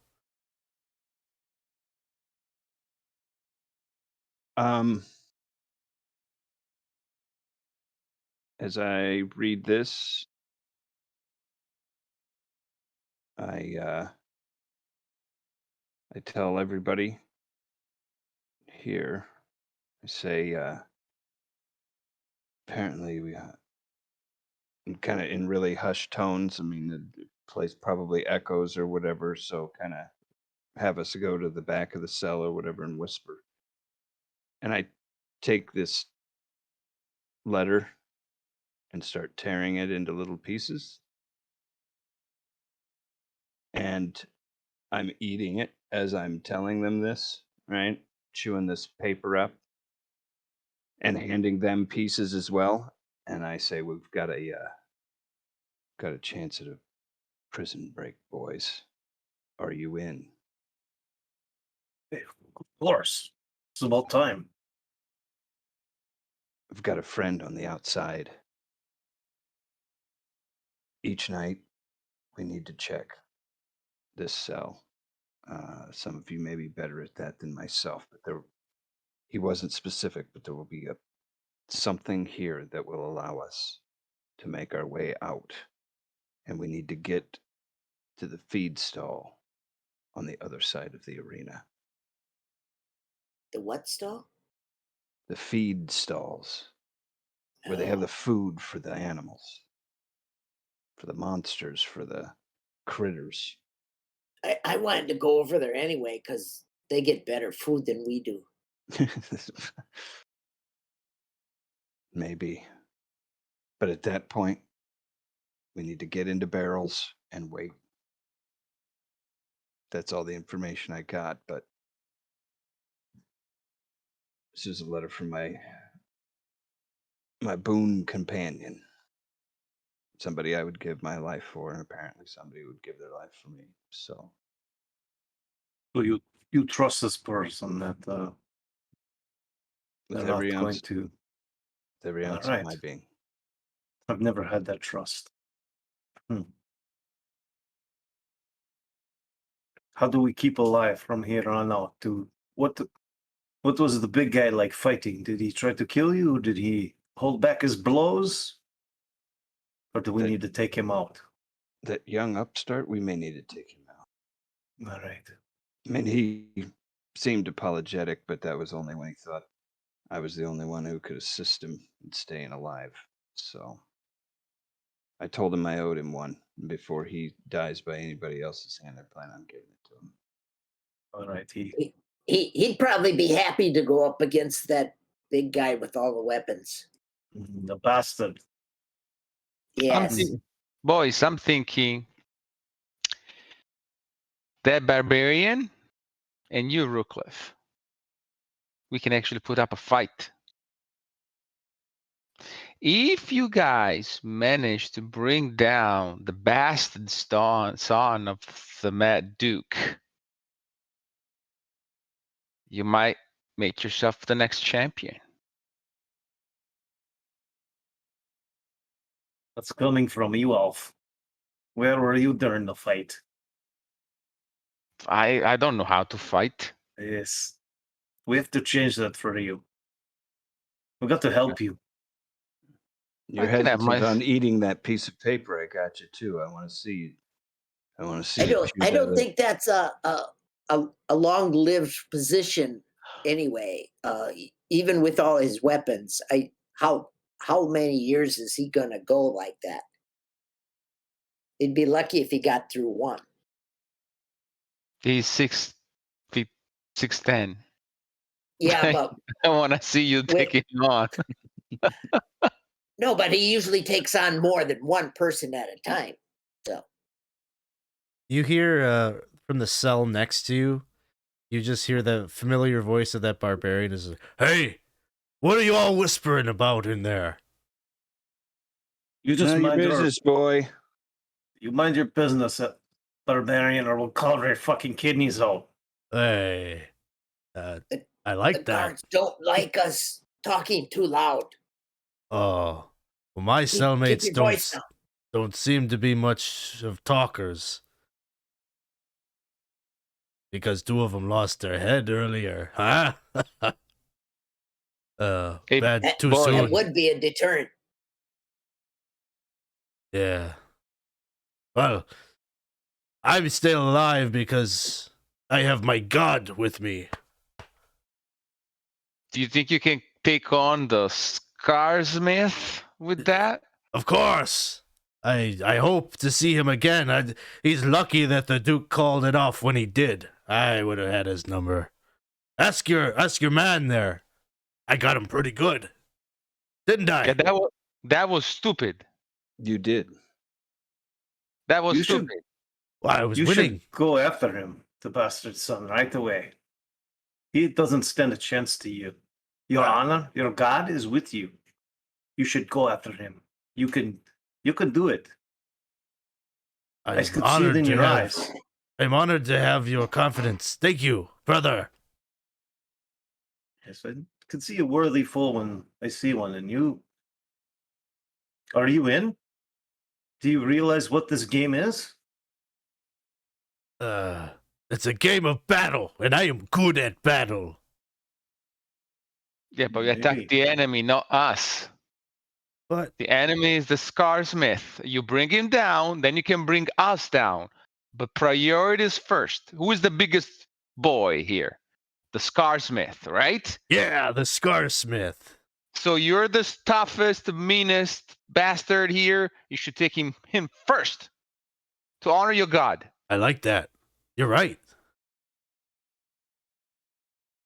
Yeah, don't let anyone else get the honor. You got to go Oh. up against him. You're not gonna take my kill. You tripped. Just- I know. I'm not very good at it. It would be an insult to you if one of us ever took him down. Oh. Well, I mean, it's a game, right? Like, let the best man win. Whoever takes him down first is the winner. Yep.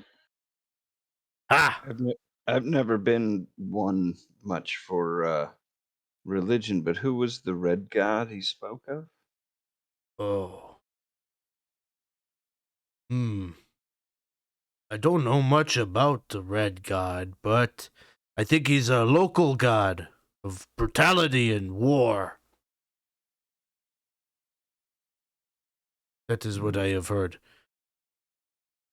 And who is Kaz? I heard you mention Kaz. I haven't heard that name before either. Oh, Kaz is one of our gods from the north, the cold wastes. Maybe he doesn't get talked about much down here, but he is a god of valor and honor and fighting prowess too.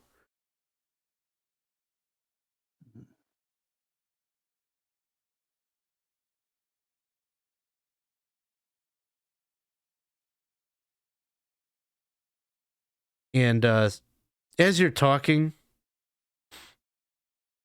at some point he gets real quiet, and you're not exactly sure why. Takes you a little bit. You're kind of maybe asking him some probing questions, like why did they get quiet? And then at some point you just see his like arm kind of extend out from the cell, and he's just pointing like out into the courtyard, or whatever you want to call it, the little area that connects all the cells.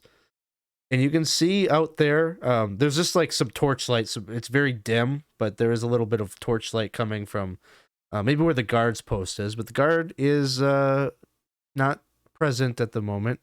But you do see a tall figure in black robes. And you can't see like inside the cowl of this figure. No face that you can see. And he seems to be moving over towards not your cell, but the cell that the barbarian is sitting in. And it almost feels like it's hovering. It gets real cold.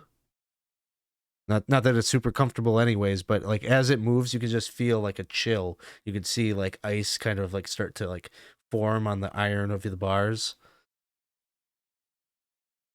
I move back from the bars as far back as I can. What the hell is that?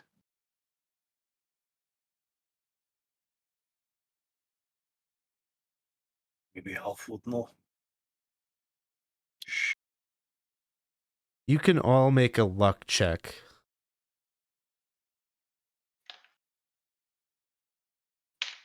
It's a 4 on the die. I don't know if that's good or bad. We want under the It's good. luck? Under.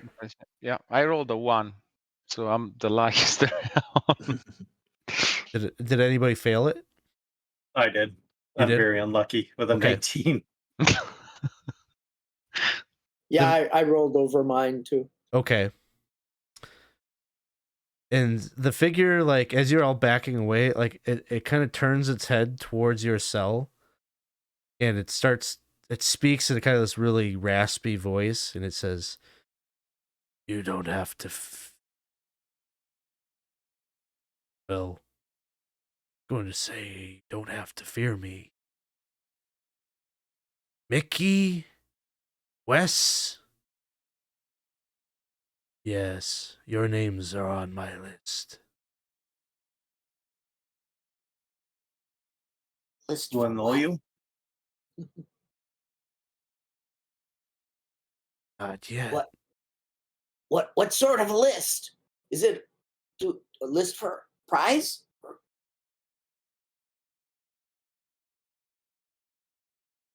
Not for you. You wish to live. Yeah. Well, I guess it's better to know that it's coming. Live out your last days full. Take all the risks you want. Yeah, well, I can't live out what I want to do in this cell, so not in the cards. That is unfortunate. Now, if you had like a list of last requests, I mean, then I could enjoy myself during my last days. That is not my concern. No. Don't worry. Today is not the day. Okay.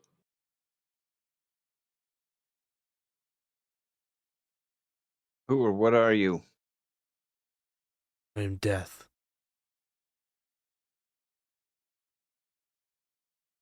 I serve the gods of necessity.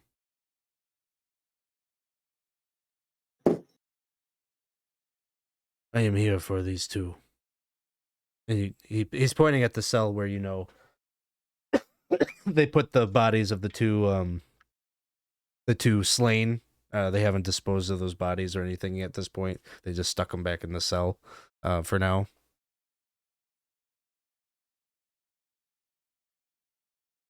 And so he lingers about for a bit. It's probably about as much engagement as you get from the figure until at some point it just disappears. Like it just kind of like vanishes through a wall. And then you hear the barbarian like say, what the hell was that? Of those death. Oh. Gods be The rest- good. The rest of you seen him as well? Yeah, he Yeah. assured me that it wasn't coming today, so I feel very fortunate. Let's escape today. I think I could make it out alive because he said it wouldn't be today. Well, on an empirical level, everybody must die at some point. So the fact that you guys are on his list, it's not necessarily a bad thing. Like, I mean, it's natural. Willing to happen, yes.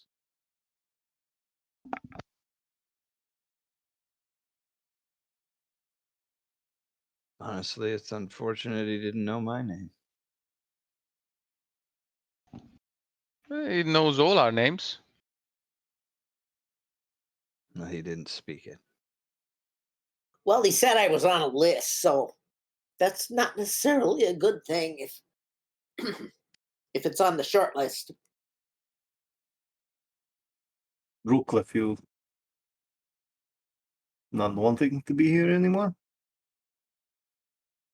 No, let's just say I'm tired of this. And he looks down.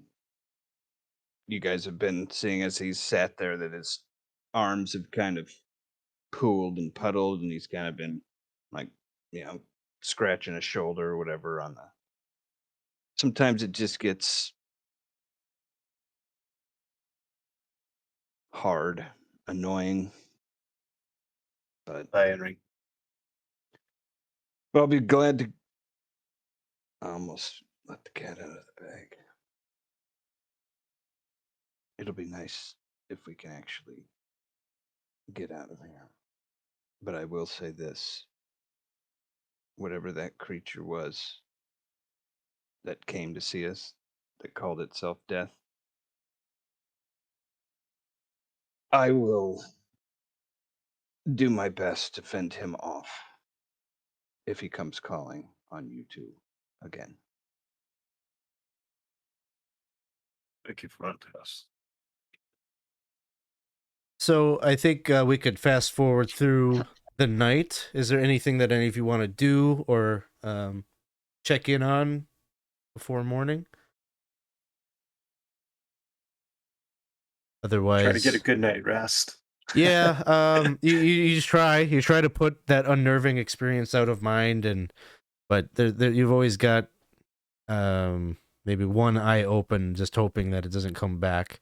But eventually morning comes, and it would appear that your neighbor is in better spirits in the morning. You just hear him say, "Rise and shine, sleepies! Ha ha! It is a good day."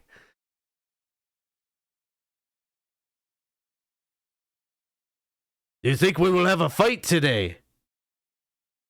Hopefully I not. hope not.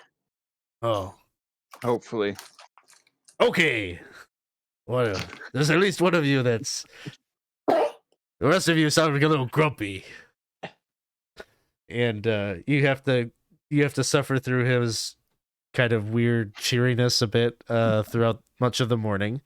But at some point,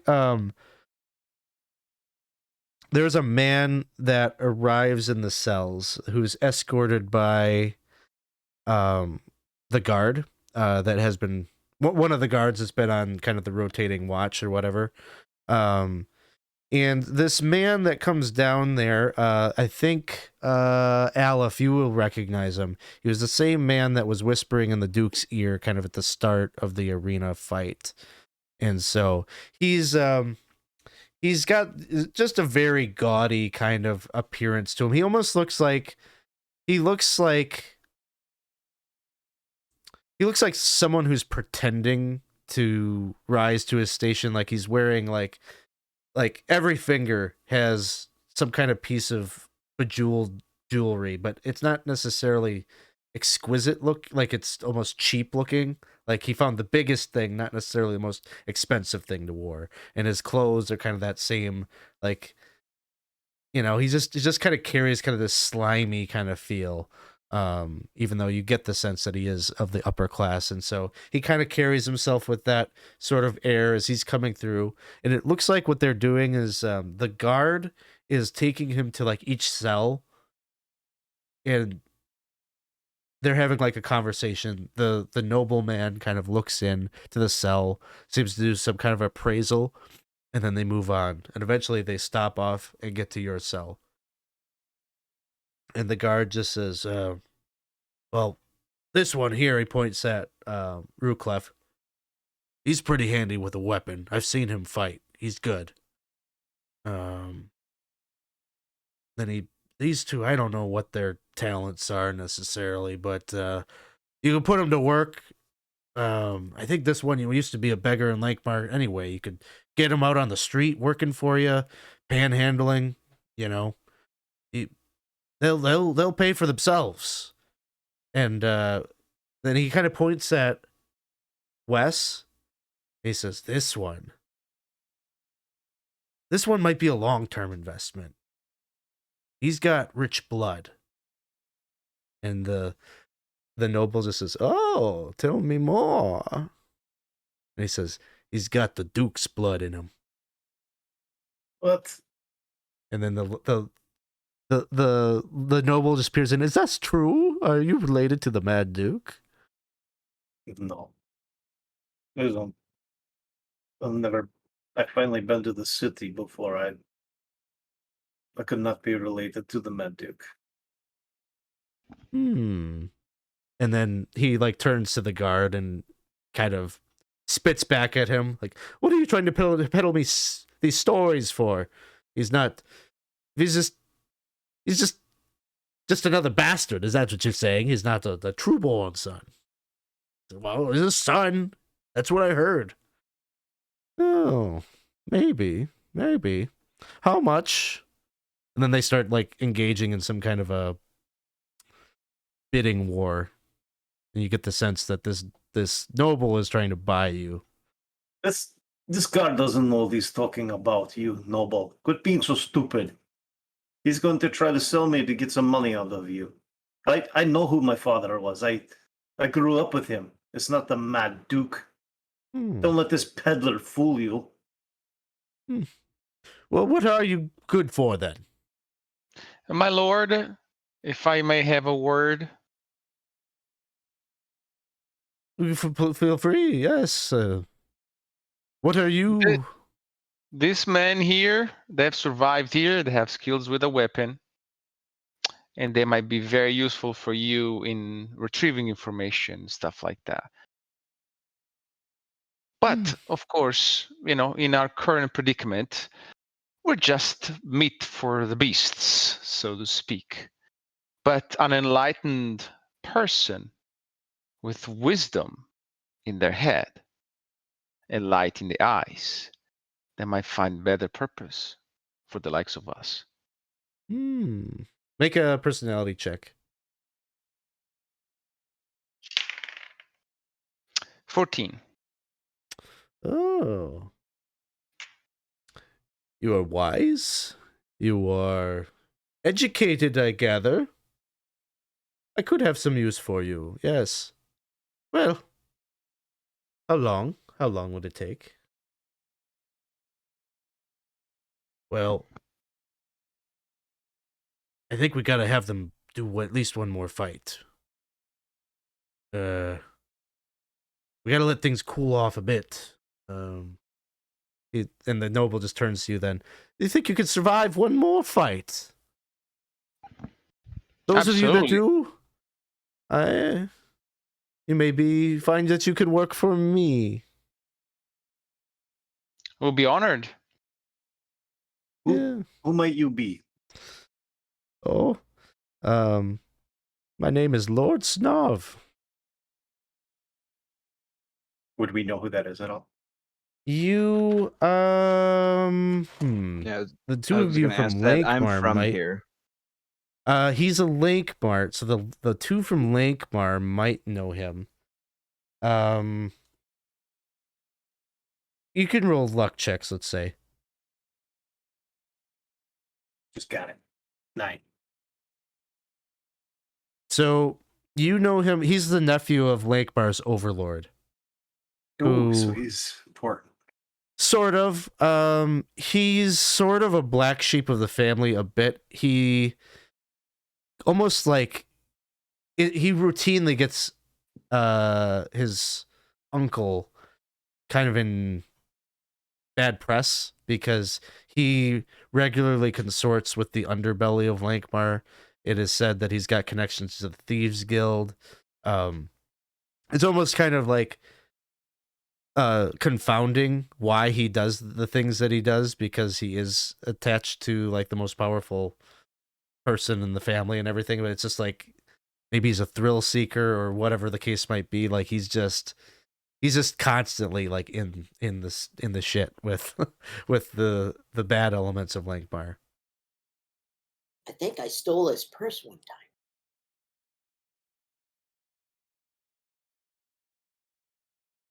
I didn't say that out loud. So you get the sense he's got interest in buying you, and then he kind of moves on and like continues his tour down the cells. But you're not sure, as a group, whether you feel like that's a good thing or not. He's maybe a ticket out, but at what cost, kind of thing. So Yeah, I feel Alef, after having heard that Wes is potentially a bastard son of the Mad Duke, he would try to kind of sell him a notion, right? And basically, he would say something along the lines, if indeed you are, and I'm not saying you are, couldn't care less if you were, but ideas are very powerful, regardless of who you are really. If you would label yourself as the bastard son of the Mad Duke, you might have a lightning career in this fighting pits, or even beyond. Well, I don't remember who my father is. I never met him. My mother will not talk of him. I don't like talking about this information, but Elf, you seem to be a lot smarter than I am, so could it be? I doubt it, but possibly. What's your plan? What's the play? The play is whatever we have, whatever ace has been provided into our hand, we play it. So if this nobleman doesn't buy and get out of here, and if the friend of Ruclef here comes in before we die, I think a plausible plan of escape would be make a play for the bastard son and crown yourself the next champion, as I was trying to do with the barbarian. Because at least, that gives us a fighting chance. All right. I like that. So we almost have 3 plans here that we could do. All right. Just remember that if you bring down that bastard son, that barbarian's coming after you. because he wants to be number one. It's true, isn't it? Yes. Might have to. They might have to play it carefully here. So the day goes by. There are apparently no fights today, and it is quiet in the cells. You get your meager meal, and eventually nighttime evening comes again. Is there anything that any of you wishes to do today? Were we in the cell the whole time? Yep, you're in the cell the entire time. You feel Well, cooped up. If since I'm getting a second night of rest, do I get to heal up a little bit more? You could, let's say yes. Let's say you can get your D3 again. You can get a D3 of hit points. I think I said no earlier, but I'm going to waffle on that and go the other way on that. So, do you have a, no, okay. You'll get 1 point of hit points of recovery back.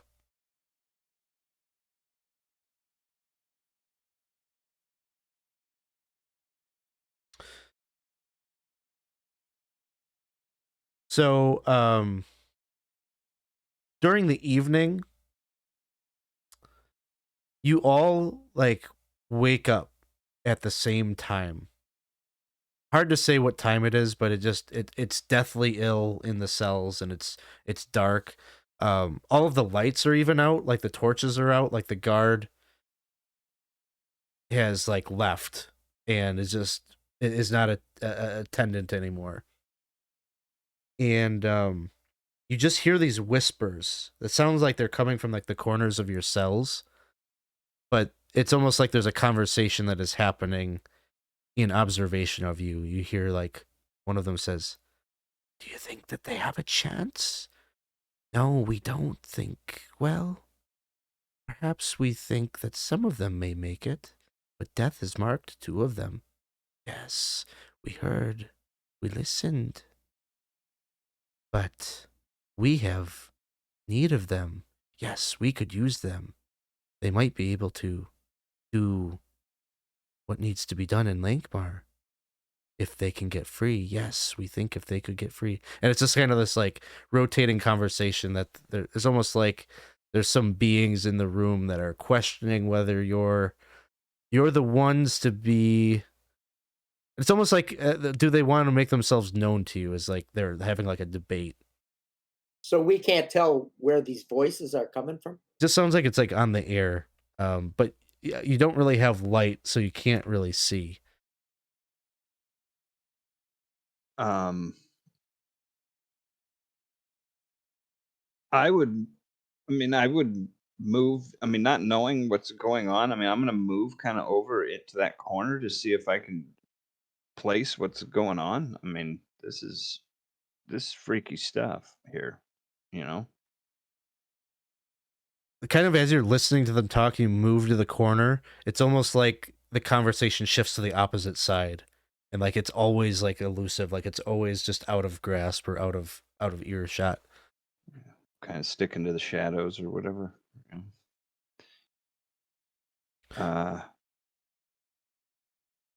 And then they direct a question towards you, and they say, "We want to know, would you be willing to kill for your freedom?" Is this directed at everyone? Yeah, I think you're getting the sense that everybody can hear it. I'm gonna kill for my freedom. Yes. Of course. We are sure you can do it, but we aren't sure if you can free yourselves of your current predicament. The Lord, that Lord who came by here earlier, he needs to die. Yes, he's done bad things.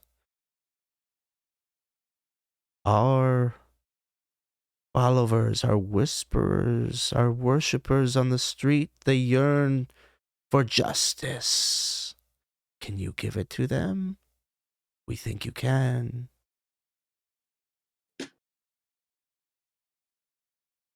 And then you would free us? You would free us? Pledge yourselves to us, and we will make it so. We will see you safely to Lankhmar so it can be done. After he goes down, are we free of our obligation to you then?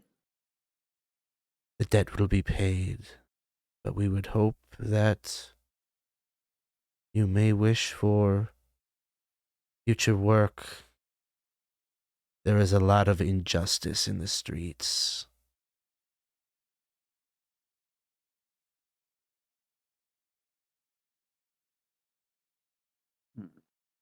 The privileged prey on the poor, mothers, children. The poor, they yearn for justice. I can understand that. I'm poor.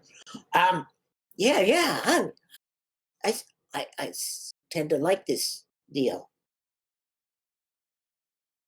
Will we get our equipment back?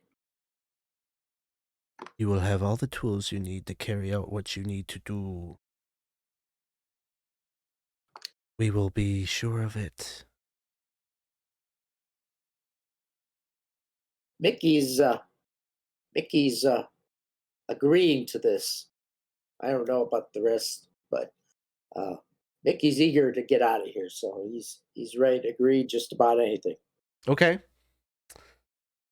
So I would say you probably don't know exactly what you're currently pledged to, but you're pledged to something and you feel like you have a connection to whatever this is, and that maybe in a tight spot you could invoke the power of those voices, and that they might help you maybe in combat, maybe to carry out a particular task that you're feeling unnerved about. So you get a patron die, which is a D10 right now. The patron die, depending on things that you do throughout the course of the campaign, might improve or decrease. So just make a note of that is something that's in your back pocket.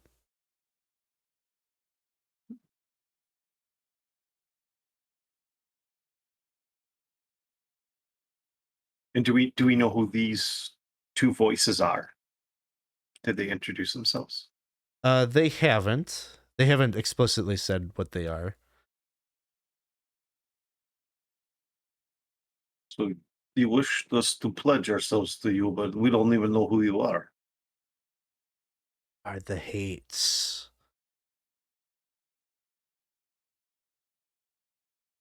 We are the collective grievance of everyone in Lankhmar who has been done harm, who's been beaten, who's been abused, who's been exploited. Those wrongs must be righted. They can only be righted with blood. Well, you must have followers of every person in Lankhmar. That's what the city is. We do. And so if you help us, you will find you have allies on the streets. Our temples are every corner of Pimp Street, every brothel, every rundown neighborhood where there is misery. Those are where our congregation lies. If you're so powerful, why isn't Lankhmar a better place to live? We are not You powerful. This is why we need you. You're asking us to kill the nephew of the Lord of Lankhmar. They'll torture us. They'll kill us. What can you offer? This is a monumentous task. We can make small changes to your fate. See you out that cell door. Prove it, and I will follow you. Actions.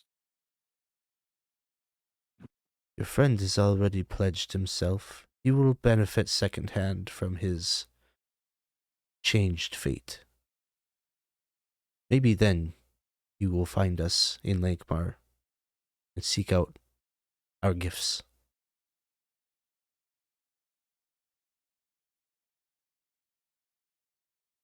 If we are able to get out of here, did you say before you could see us to Lankhmar?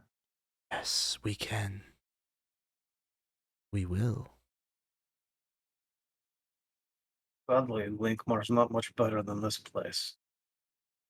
It wasn't so bad. I was selling weed and I was making good money. I mean, I still owe a shitload of money to that guy, but that's a problem for another day. You got you sold stuff on the streets? Yeah, I grow in my apartment. It's the best euphoria weed you will find south of Market Street. That's what I like to say.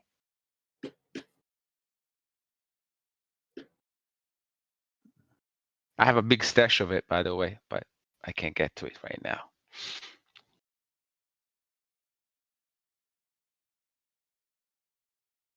I will see to it that you retrieve it.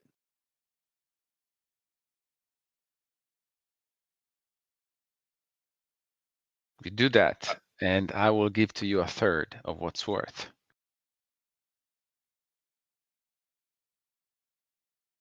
It's one of the only things that I've found that can aid me in my incessant itching.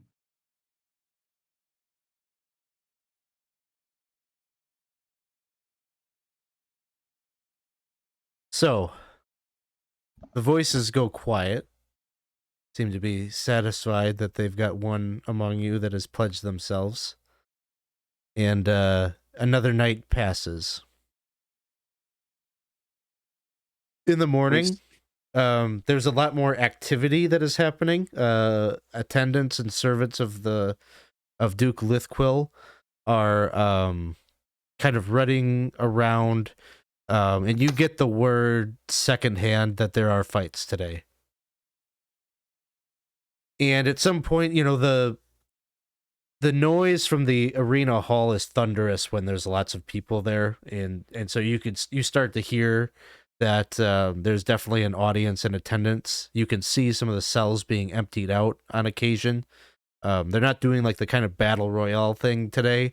It seems like they're bringing individual cells out for very specific types of encounters and fights. Some of the games, perhaps, that Duke Lithquil had mentioned. And so, in the midst of all of this chaos, at some point, the jailer comes over. He's got his little leather cap on. He's got a big dumb face, big round guy. He comes over with his club and he kind of wraps it on the bars. And he's like, "Hey, you four, you're up next. Be ready." What's the plan? Are you saying that to the guard? Yeah. Oh, he says, "Hey," and he rats on the cage. He's like, "You'll find out soon enough." Okay. And then he just kind of like lumbers away. I'm gonna kill that guy. One of the many. If you need a name, just in case it had ever come up, you probably have figured out his name by now. His name's Dag Hammersley.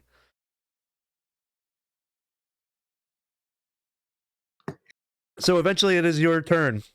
And he comes back up and releases you. And you're all still in your kind of iron bindings. You're all tethered to each other. Brings you out to kind of the kind of right before the iron gate that would release you out into the arena. Hands you each a weapon. Are there any other guards with him right now at this time? Not there's like two guards by the gate that are armed. He himself is not really, like, he's just kind of like bare chested. He's got this little stupid leather cap on that he wears, but he himself is probably not like a super strong combatant, but there are armed guards around, and certainly out in the arena like up top on the tiers and everything, there would be security. But he hands you each a spear, and the gates open, and you can hear there's like there's like a herald somewhere that is saying that is announcing your arrival. They make mention of like the bear incident 2 days ago, and they call out like specifically Ruclef and Wes as something to be a feature, and then you hear them talk about what's coming up the other side, and you look across the arena field and you can see the gates on the east side are starting to rise. The herald And is like up. Are we still chained together? No, you're being unchained like right at this moment. Okay. As the gate is opening, and then like in short order, you're kind of pushed out the doors by the guards, and then the gate drops behind you.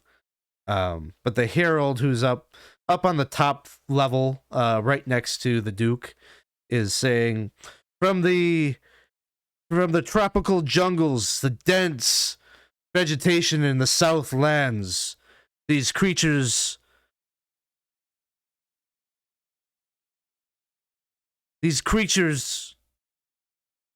are ravenous beasts, cannibals from lands far, far away.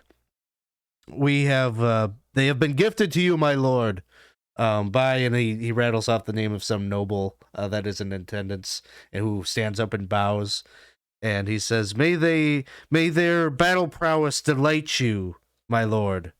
Let the games begin.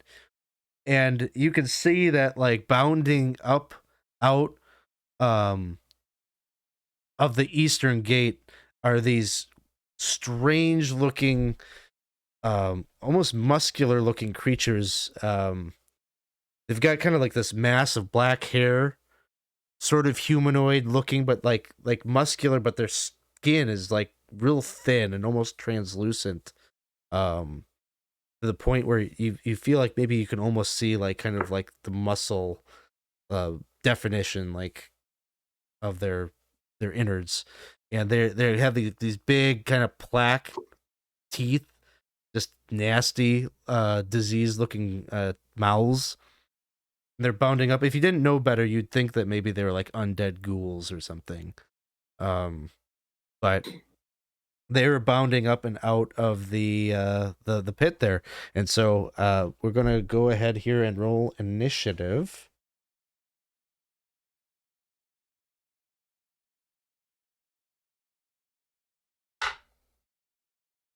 It's a D20, right? Yep, D20 and then agility. Okay, let's see. Mickey, what did you have? 6. All right, and Wes 12. and Alef 6 says Mickey. and Ruclef. 20. Okay, so Ruclef, you are up. Then goes the Kleshite ghouls, and then Wes, then Mickey, then Alef. So Ruclef, How many of those are there? there are 4 of them.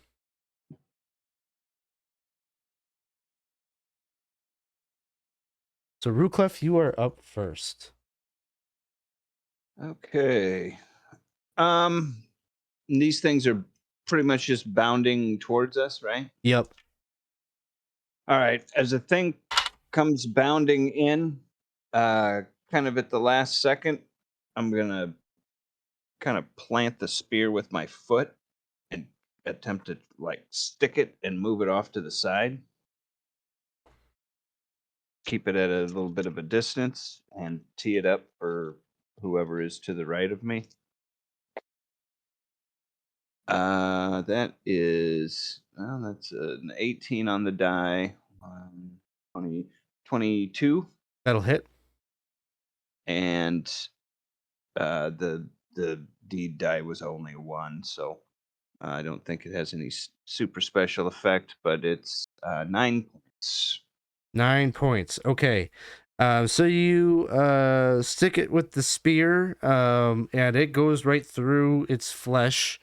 And this thing kind of like almost it kind of reels. You get the sense that it feels pain, as it kind of reacts to that, and blood is gushing out of that wound, but he's still up. And he is going to he's got like these hands that are almost like webbed, almost like a shovel with like claws on the bit on the very tips of them. And he's going to try to hit you with that. Yep. And that will be a 9 to hit. That is a miss.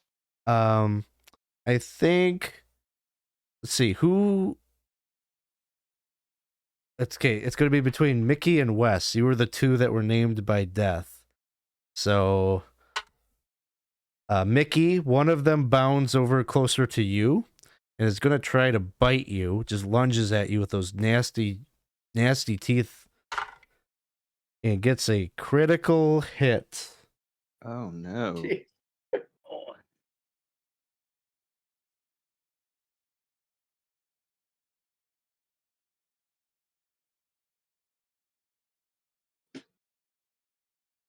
Okay, give me 1 second. I got to look up the monster crit table.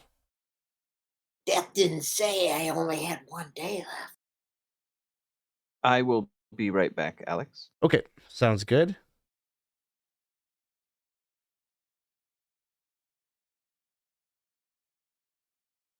I should have had my purple sorcerer already pulled up, but I didn't.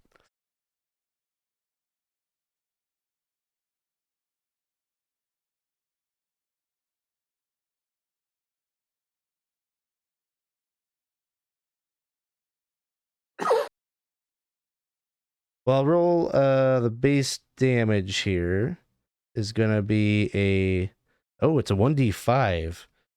I did have my d5 out here, so I'll roll that real quick. And I rolled a 3, so it's a 3 plus 4, so 4 points of damage. And then I gotta figure out the crit piece here.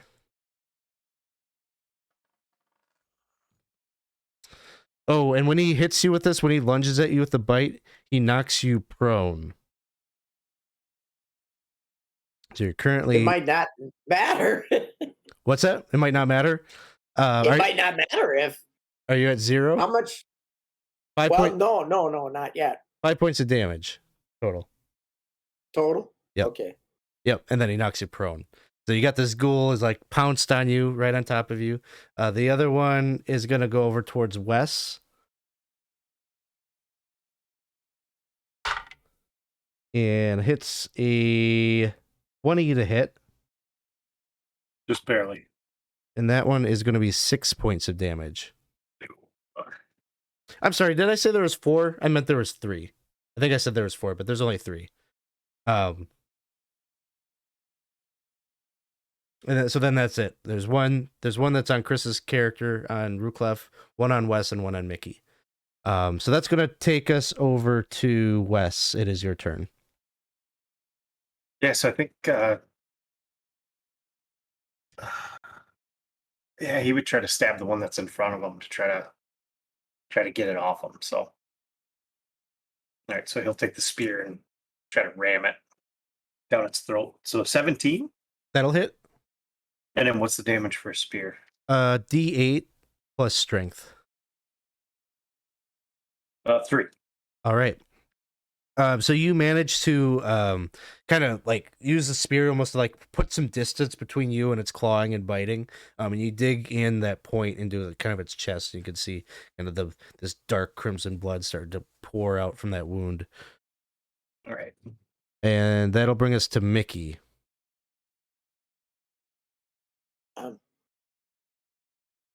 Mickey's going to get to his feet. And is that my action then, or so he's not prone? Not your action. You can. It's just your movement. It would be to stand. Okay, and then I will attack the one that's put me down before. All right. 3.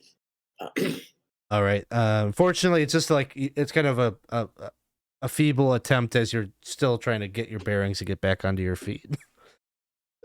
Alef, it is your turn.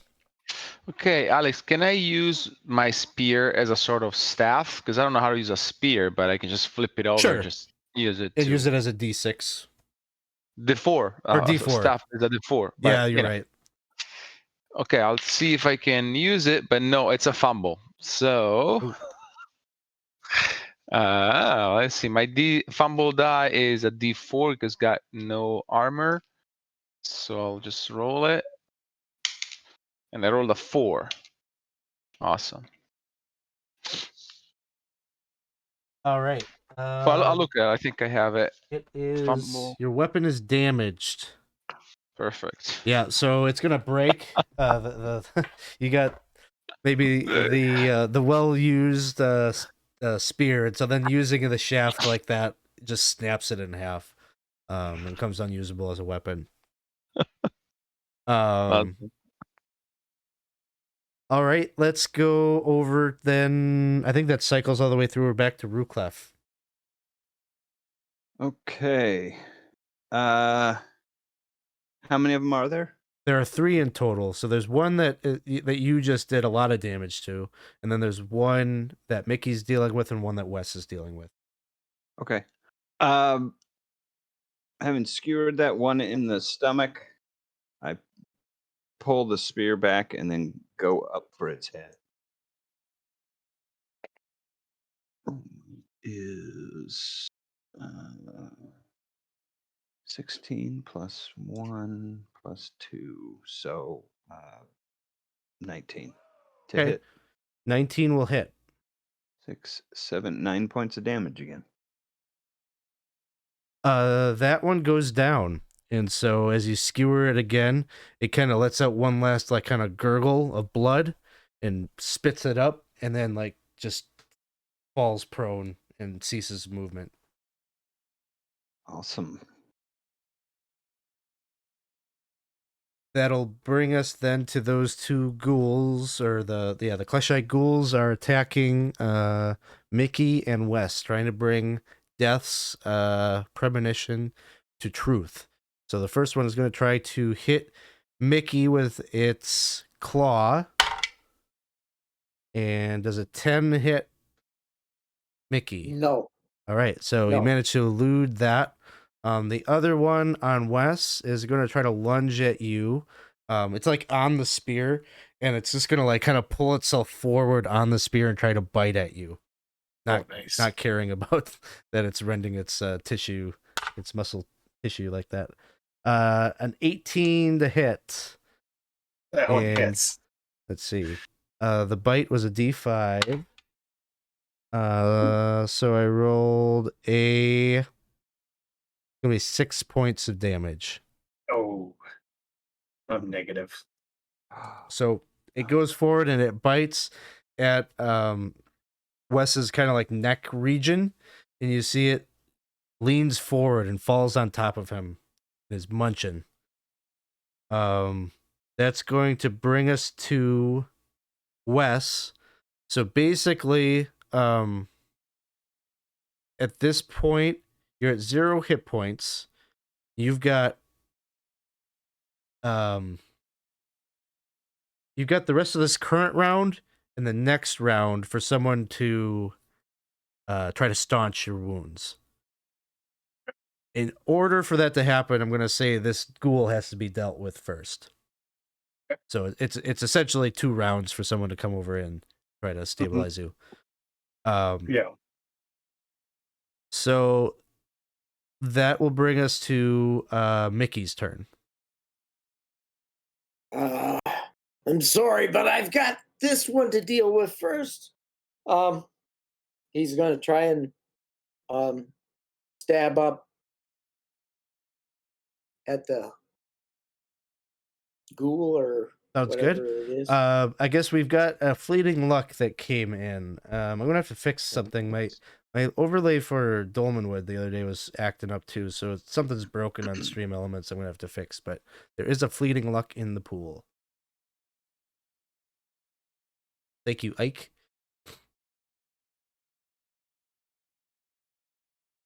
14. 14 hits. Okay. And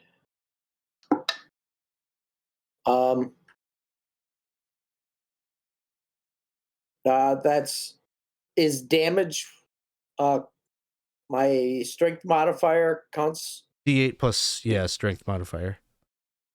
1 point of damage. 1 point. So, kind of I have glancing a blow. negative modifier, so Sure.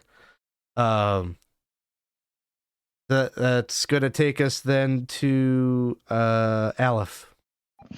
Alef has just broken his spear, so he will, seeing that West one is on the floor, he will grab that and try to hit the ghoul that is trying to ravage him in the head. And roll a pitiful 9. All right.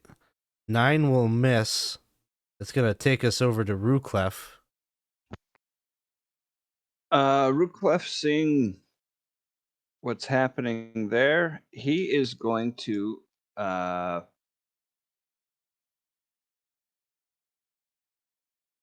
he's going to run at the one that is over west and basically take the spear and, like, hockey style cross check, just kind of try and barrel the thing to the ground.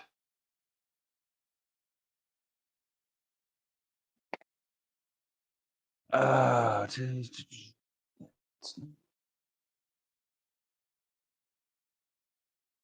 is a 14 to hit. 14 is what you need. That'll hit.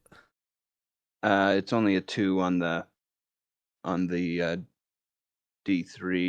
on Okay. my D die, but that's 7 points. 7 points is what he had, so that will Ooh. take that ghoul out, and so takes the threat right off of Wes, that his wounds might be staunched. That'll bring us to the ghoul that's over by Mickey. Gonna try to claw at you. Here we go. And that is gonna be a 19 to hit. yeah. So he hits you with the claw. Death was right. 3 points of damage. Mickey is still up. And he drags you to the ground. He actively has you pinned now. So you are grappled.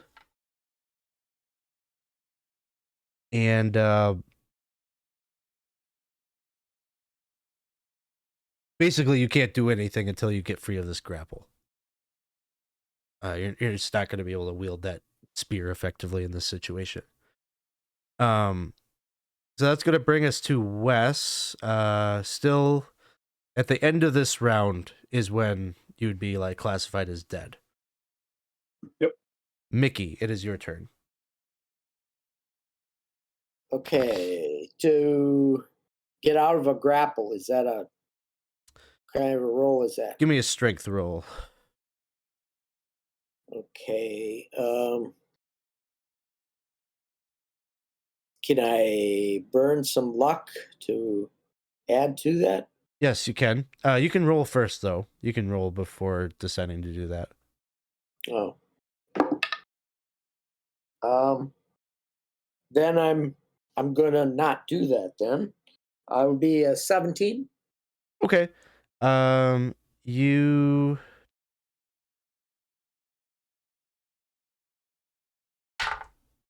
managed to break free from that, and you could use your movement to stand up, but that's all you could do on this turn.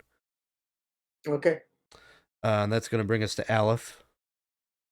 Alef will try to stabilize Wes' wounds. You feel like you get over there like just in the nick of time. Like there's like a major piece of his artery is bursting, it's spurting, but you get over there, you're able to like kind of press at least some pressure on it, and maybe do something to kind of bandage it up at least in the short term until you can get him hopefully back to the cells to sew it up maybe a little bit more thoroughly. That'll bring us to the top. Ruclef.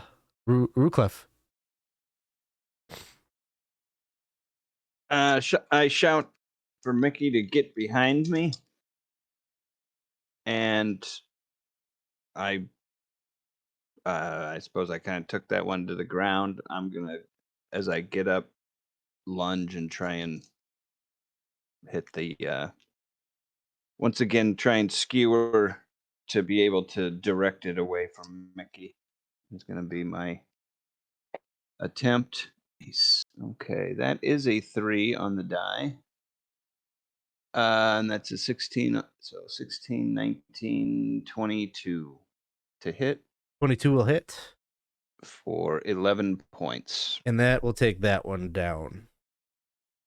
The crowd is cheering for you all as this happens. And you are pronounced the winners of this bout. You're very quickly, some of the Duke's attendants start to pull the lot of you away, just as you see kind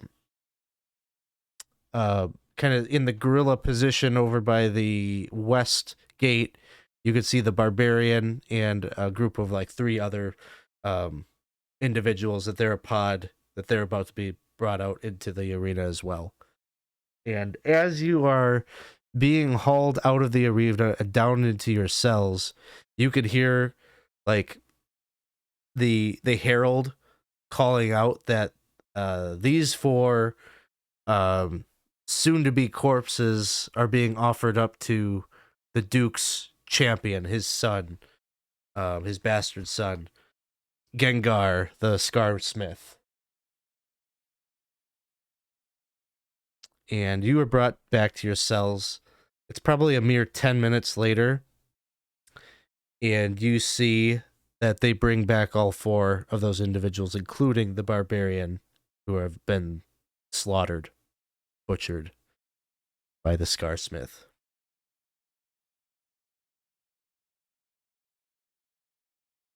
All 4 of them are just tossed back into that cell. You could smell. It starts to it's like the iron is thick on the air, and it doesn't leave you with a lot of confidence that if you had to go up against him, because you knew that the barbarian was a pretty tough dude. Like one of you had to face off with him, and he was tough, and he wasn't able to put it away. How is Wes? Is he unconscious or? He is unconscious. Dave, if you wanted to burn a point of luck, you'd be able to Have to. get yourself to 1 hit point. Okay, yeah. I'll burn a point of luck for that. If you want, you can use the fleeting luck. You can use the fleeting luck that's in the pool here, which might be the best. You guys want me to use that yet? Yeah. Okay. I'll use it. Isaac's Yeah. fleeting luck then. Thank you, Isaac. Indeed. All right. Would I be able to burn another one and then do my roll for hit points over the night or not? Yeah, you could do that if you wanted to get it would be your hit die, which was what, D6? Yeah, so I got a 5, and then was there a plus to that? Yeah, stamina plus Stamina? level. 11. Oh, and plus level. So I'm at 7. Okay. So, or 8, because I had 1. So, all right, perfect. So you can burn can I burn a point of luck to do the same thing? Yes, you can. All right. It's a new day, so you could do that. And you've had an encounter. Jeez. I have such bad rules. This was the first time that we were out of the cell. I think let's turn the room, check out, see if anything was left by chance. He's so good. It's what, been 2 days, right? It's been 2 days. Yep. So, Ruclef, why don't you give me a luck check? Okay.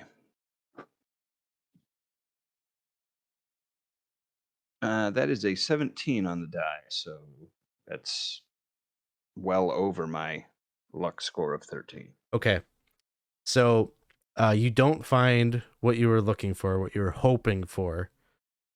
Because every day that you are in this cell, there's going to be fewer and fewer opponents to feed to the Duke's champion.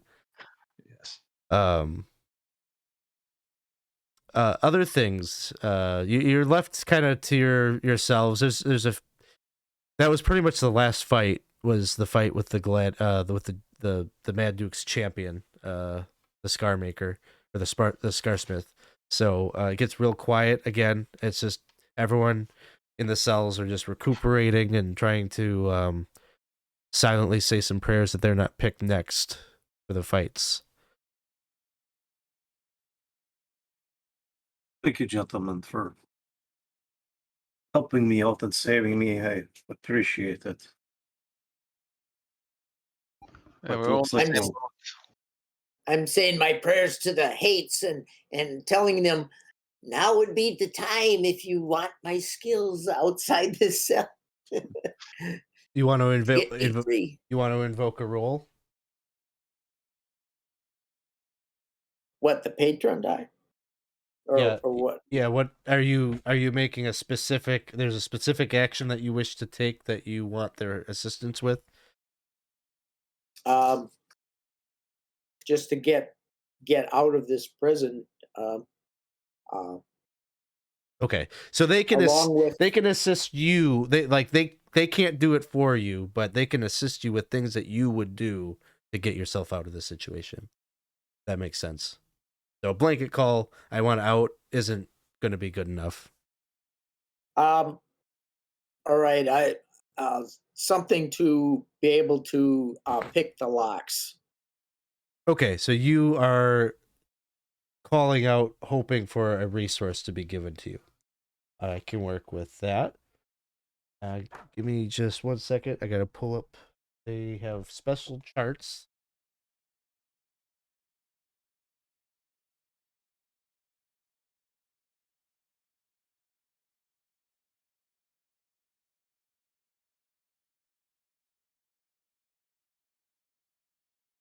Okay.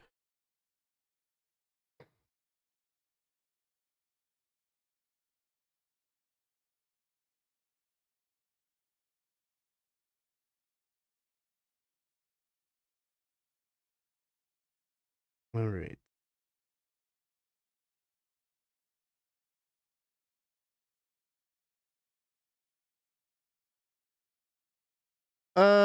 Let's handle it like this. Why don't you roll roll a luck check?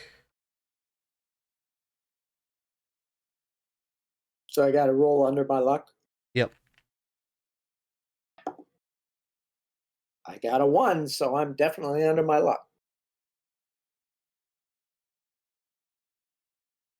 Okay. Your patron die will become a D8. I think that's right. I'll have to check that. I think it decreases as you burn up favor with the hates. But you go back and you check the same spots that Ruclef was looking for, and you do find in a little leather-bound kind of cat pouch a set of pristine thieves' tools.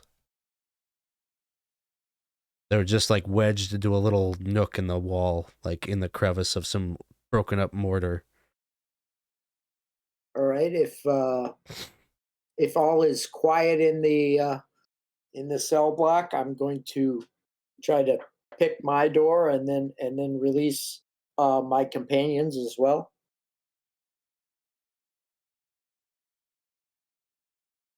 You would probably, well, I guess roughly what time of day would you want to wait for? I think based on your time being down here, is the guard is usually absent, like in the thick of like what you would guess is probably 2 a.m., 3 a.m., something like that, when he puts out all the lights. When he probably should be on watch, but he goes and takes a snooze somewhere. That would be the time that I would do it then. Okay, so you'll just delay. You'll just wait it out, hoping nothing else happens here. And nothing else will here tonight. There would have been no combat the next day necessarily, but the day after that, and so there would have been some events tomorrow. So you redoing that luck check was definitely helped you avoid some complications here. So go ahead, give me whoever wants to do it. You got 2 thieves, but someone do the pick lock check for the thief. All right, I'll go ahead and do that. Yep. And I rolled poorly. 11. That's okay. These locks are not super complex, so you just needed a 10 really to get past this. So, you didn't roll a nat 1, right? No, I rolled a 5. Okay.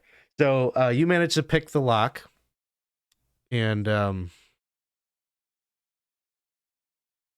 4 of you are the only ones that are going out. Any interest in taking anybody else, or is it the 4 of you leaving? I don't think we should take like that big guy. He He's likes dead. to fight, so Is dead. He's dead. Oh, okay. All right. You can still take him, I guess. His body's still in there. Yeah, I'm not that hungry. And I would say that my friend probably didn't set up something to get a large group of people out. Yeah, I okay. We'll travel less observed if there's fewer of us too. So Alex, are we chained to one another currently? You are. I'll just use that 10 as kind of you're able to pick like all those locks. Okay. Those would be even more simple than the door lock. So with the tools, we'll just say that's an automatic success to getting that. Yeah, so you free yourself from your bindings.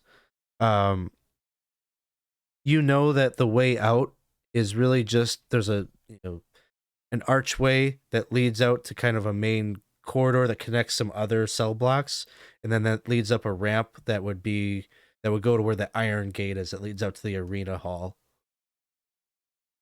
And so as you start to make your way, you kind of have to fumble around in the darkness and feel your way through it. But probably a detail I didn't tell you guys about the arena tower itself is it's open air. So once you get there, there's at least the starlight that creates a little bit of ambient light that you can see out. It's real easy. There's just a lever that you throw on the cell block side that opens up the gate, and it's sort of serene, peaceful out here. There's nobody. It's dead of night, so there's no crowd goers, and the Duke doesn't have patrols and whatnot. You could probably, even though it's probably like 2 a.m., 3 a.m., you can hear sort of some ambient noise of the debauchery that is probably happening in the palace. Late night drinking, like you can only imagine the crazy party that the Duke is probably throwing right now for all of his guests. But then you're able to cross the way through the arena to the other side, and big iron gate there in the way. And your directive was to get into this cell block, which is where the beasts are held. But yeah, this iron gate looks like it's pretty heavy. Hmm. Would we know how the mechanism works? Is it kind of like that same? There's got to be a lever on the inside, we think. There's a lever on the other side, and like you could probably like put your arm through this gate, but it's like just out of reach. Hmm. Like if you've got like maybe like 3 feet of reach with your arm, it's probably like 5 feet out of reach. It's like just barely. Alex, can I do a lock check? You guys see that I'm going on the ground and start batting on the ground of the arena. Is there any chance that I can find a brass ring? Oh, for your spell. Give me a luck Yep. check. 10, my luck is 12, so not a critical success, but a success. So you kind of fumble around, and you do find the piece of like a ring. It's not a super high quality ring, but it's something that maybe one of the nobles at some point had fumbled and dropped from up above while they were watching the games, and so fortune smiles upon you, it would seem. Okay, then I will put on my right hand that ring I found, and I will try to cast enlarge on anyone that wants to try to grab that lever. Yeah, I think my hand would be in there. I'm trying to search around for it. Then Find I'll it. touch you, and I'll try to cast this spell, and I will burn. Well, let's see. Let's see what I'll burn. I will definitely burn 1 point of agility to give myself a +1, and then we'll see if I need more.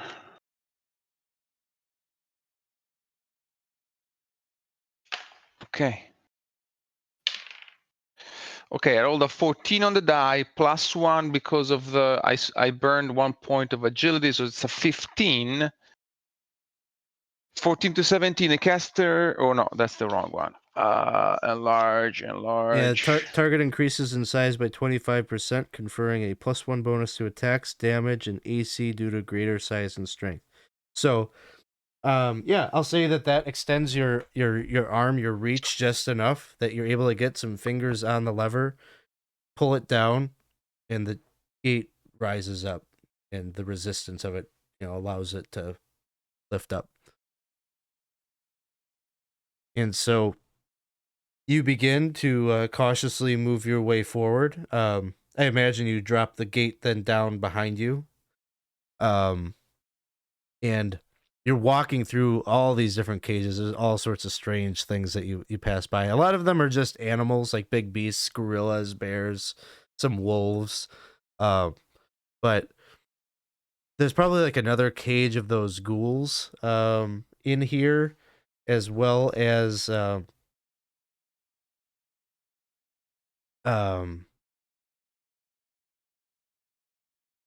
there's like another creature that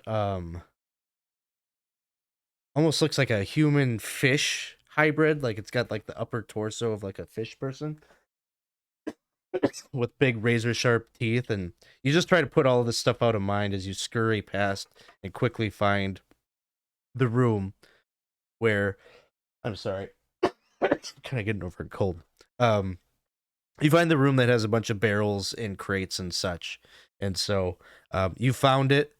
This is where you were told to get to, and you're able to sequester yourself away in these crates and barrels, and it's going to be a very boring wait. You probably have to sit here, almost kind of going mad a little bit. This is probably a good solid like the whole rest of the next day, basically waiting in here. But at some point, your heart skips a beat or two as you can feel whatever receptacle you place yourself in lifts up, and you're moving. And probably you almost going crazy from the hunger too. You got to wait in here without any food or water. But sometime a solid at least 24 hours later, the lid on your crate like opens up, and you see what looks like you're basically in a ship, and you get the sensation you're on water. And as you're waking up trying to adjust things, Ruclef, you would see your friend is kind of lifting you up out of your crate, and it gives you a big warm hug. Yeah, I was gonna say I give him a big bear hug. And I think that's where we will end it. You are on a boat that is you don't really know, your characters don't at the moment know, but is pointed in the direction of getting you to Lankhmar. Awesome. Any place is better than that where we are. So it was good. So we end with you have gotten freed. Mickey has made a pact with a maybe not deity, you're not really sure, spirits at least that refer to themselves as the Hates and seem to want to use you to enact some justice in Lankhmar. So that might be something that will have to be on your to-do list, or you maybe fear they'll be whispering to someone else to deal with you for not honoring your vow. Otherwise, what else do we got? That's probably like the main like kind of complication that came out of that. It's probably unlikely that the Duke is going to spend a lot of resources trying to track you down. He just doesn't keep that close of inventory of who he's got and whatever. So, yeah, that's where we're going to end things. And then, so the next time we'll just pick up on this boat and kind of see where things take us. What direction you guys want to go in. Awesome. Oh, by the way, your stuff, he will have your stuff, or the equivalent of your stuff will be given to you here at this point as well. So Nice. Go shopping before next session, basically. Gotta get some food. Yeah. well, I hope you guys had fun. I had a ton of fun. They All had of fun. Yeah. they have meat adventures that you can do, like there's a couple of them. I'm struggling to think of the one that I always do or have in the past like to do as a meet was it was one of the free RPG day ones, and I think they reprinted it in Grave Matters. I don't know if it's, I don't remember what the name of it is, but it's kind of, in some ways it's sort of similar to this, because you end up in a cell with a bunch of people and then you have to break out of the cell and you find out that you were imprisoned by a mad wizard or whatever. So it's kind of similar, you bond over the experience or the trauma of being imprisoned together, and then set out and do Lankhmar adventures after that. So this was this was randomly generated, and we just rolled on some tables and came up with the scenario, came up with the starting location and all that. Hey, thank you so much for the subscription, Woo Man. 6 months in a row. That's awesome. Thanks for the support. So this is what we're calling 20 Sides Against Lankhmar. We're going to be doing maybe 8-10 episodes of this, something like that. We'll be playing this every other Sunday. So if you want to catch the next one, that would be 2 weeks from now on what? I guess that'd be February 12th. 13? 12th. Yeah. 12th. Mhm. And hey, thank you, Purple Wolf Girl. Thank you for the follow. Appreciate that. Hope you enjoyed the stream. If this is your first time hanging out, please do pop in and drop in on our Discord. That's where you can come hang out with us and ask us about the game.